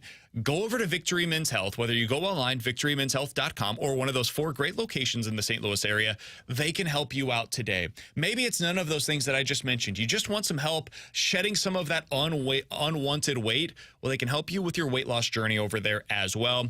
Check them out today. Those 4 locations, you walk through the door, they're going to have a lab draw kit that they'll be able to check your micronutrient levels for that. So it's not just about low testosterone. They'll find out if you've got something else going on over there as well. VictoryMen'sHealth.com or one of their 4 great locations, VictoryMen'sHealth.com.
With Alex and T-Bone on BK in about 5 minutes, we'll give you a chance to win a pair of tickets for the first Beer Friday, Cardinals game against the Red Sox. That's Friday night at Busch Stadium. First Beer Friday tickets start at just $15. They include your first cold beer on the house. You're basically getting in the Thanks, door for PD3. like $5. So this is a pretty good deal, honestly. I'm not paid by the Cardinals to say that.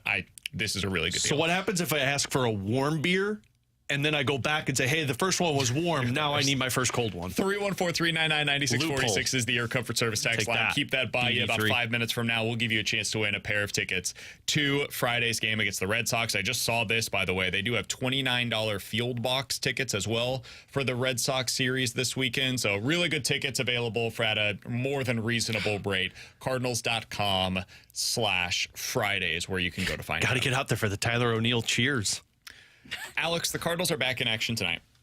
It's a late game. Oh, great. I'm out. Congratulations to all of us for that. It's in Cali. I'm out. 8:40 first pitch. It's like a playoff game in the NHL for a Western Conference team. Matthew Liberatore on the mound. Oh. And you're going up against the LA Angels. With no Mike Trout. They're 15-26. They're every bit as bad as you are. If the Cardinals don't win at least 2 out of 3 in this series, what happens? Nothing. They come home. Yeah, And they come play, home, they get a day Boston off, on and then Friday. they take on Boston. I just don't believe they're going to make any changes. I think Mo said what he needed to say to, hey, we're all held accountable. And then you just go about your business. I think this team is going to falsely hold out hope as long as they can until they're mathematically eliminated. And then when they are, shrug emoji, we don't know what happened. That'd be frustrating. Yeah, I think that's where they are. It feels like you got 2 lame duck people operating right now and running the Cardinals, in Oliver Marmol and John Mozeliak. And I know that Ollie got a contract extension. I know Mo's not going to retire until the end of the contract. It feels like you can't really do anything unless you made significant changes, and I don't see that happening. Like, I don't see Mo stepping down. I don't see the Cardinals firing him. And if that's the case, like, they're just not going to do anything then. Like, firing Ollie Marmol, like, sure, does the fan base really want somebody to blame and point the finger and say, aha, that's the reason this wasn't been going right? Sure they do. It's not going to change anything. They're not the Cardinals players are not going to start playing better because I hate to say this, but I don't feel like a major league manager is like an NHL coach. I think you're right. But I also think that after Wednesday's game, if they have dropped each of the first 3 games in this series, Thursday there has to be a change. And I think that there will be a change if they drop each of these 3 games. I feel like Mo told you when he canceled his trip to California. That We don't know that it's canceled or not. Now it's just in question. Well, okay. I'm starting to think you just went out there because it's going to rain here next 2 days, and LA is Cali. probably sunny and If shiny. you missed anything from today's show, be sure to check it out on the podcast page, 101ESPN.com, and the free 101 ESPN app is where you go to find it. It's all presented by Dobbs Tire and Auto Centers. And if you missed anything from today's show, you might not know the answer to this question, so be sure to stay tuned all week for your chance to win a pair of tickets to First Beer Friday Cardinals games. Those tickets will be available for you here on BK and Ferrario all week long. And right now, if you're texter number 101 at 314-399-9646, if you have the correct answer, we'll be able to get those tickets. T-Bone earlier today mentioned that he went to a graduation over the weekend. He said where he went. His sister graduated from a college. Which college did she go to? If you have the correct answer to that in your texter number 101, you're getting the pair of tickets to First Beer Friday. For Alex and T-Bone, I'm BK. We'll talk to you guys tomorrow at 11 a.m. The Fast Lane's coming up next here on 101 ESPN.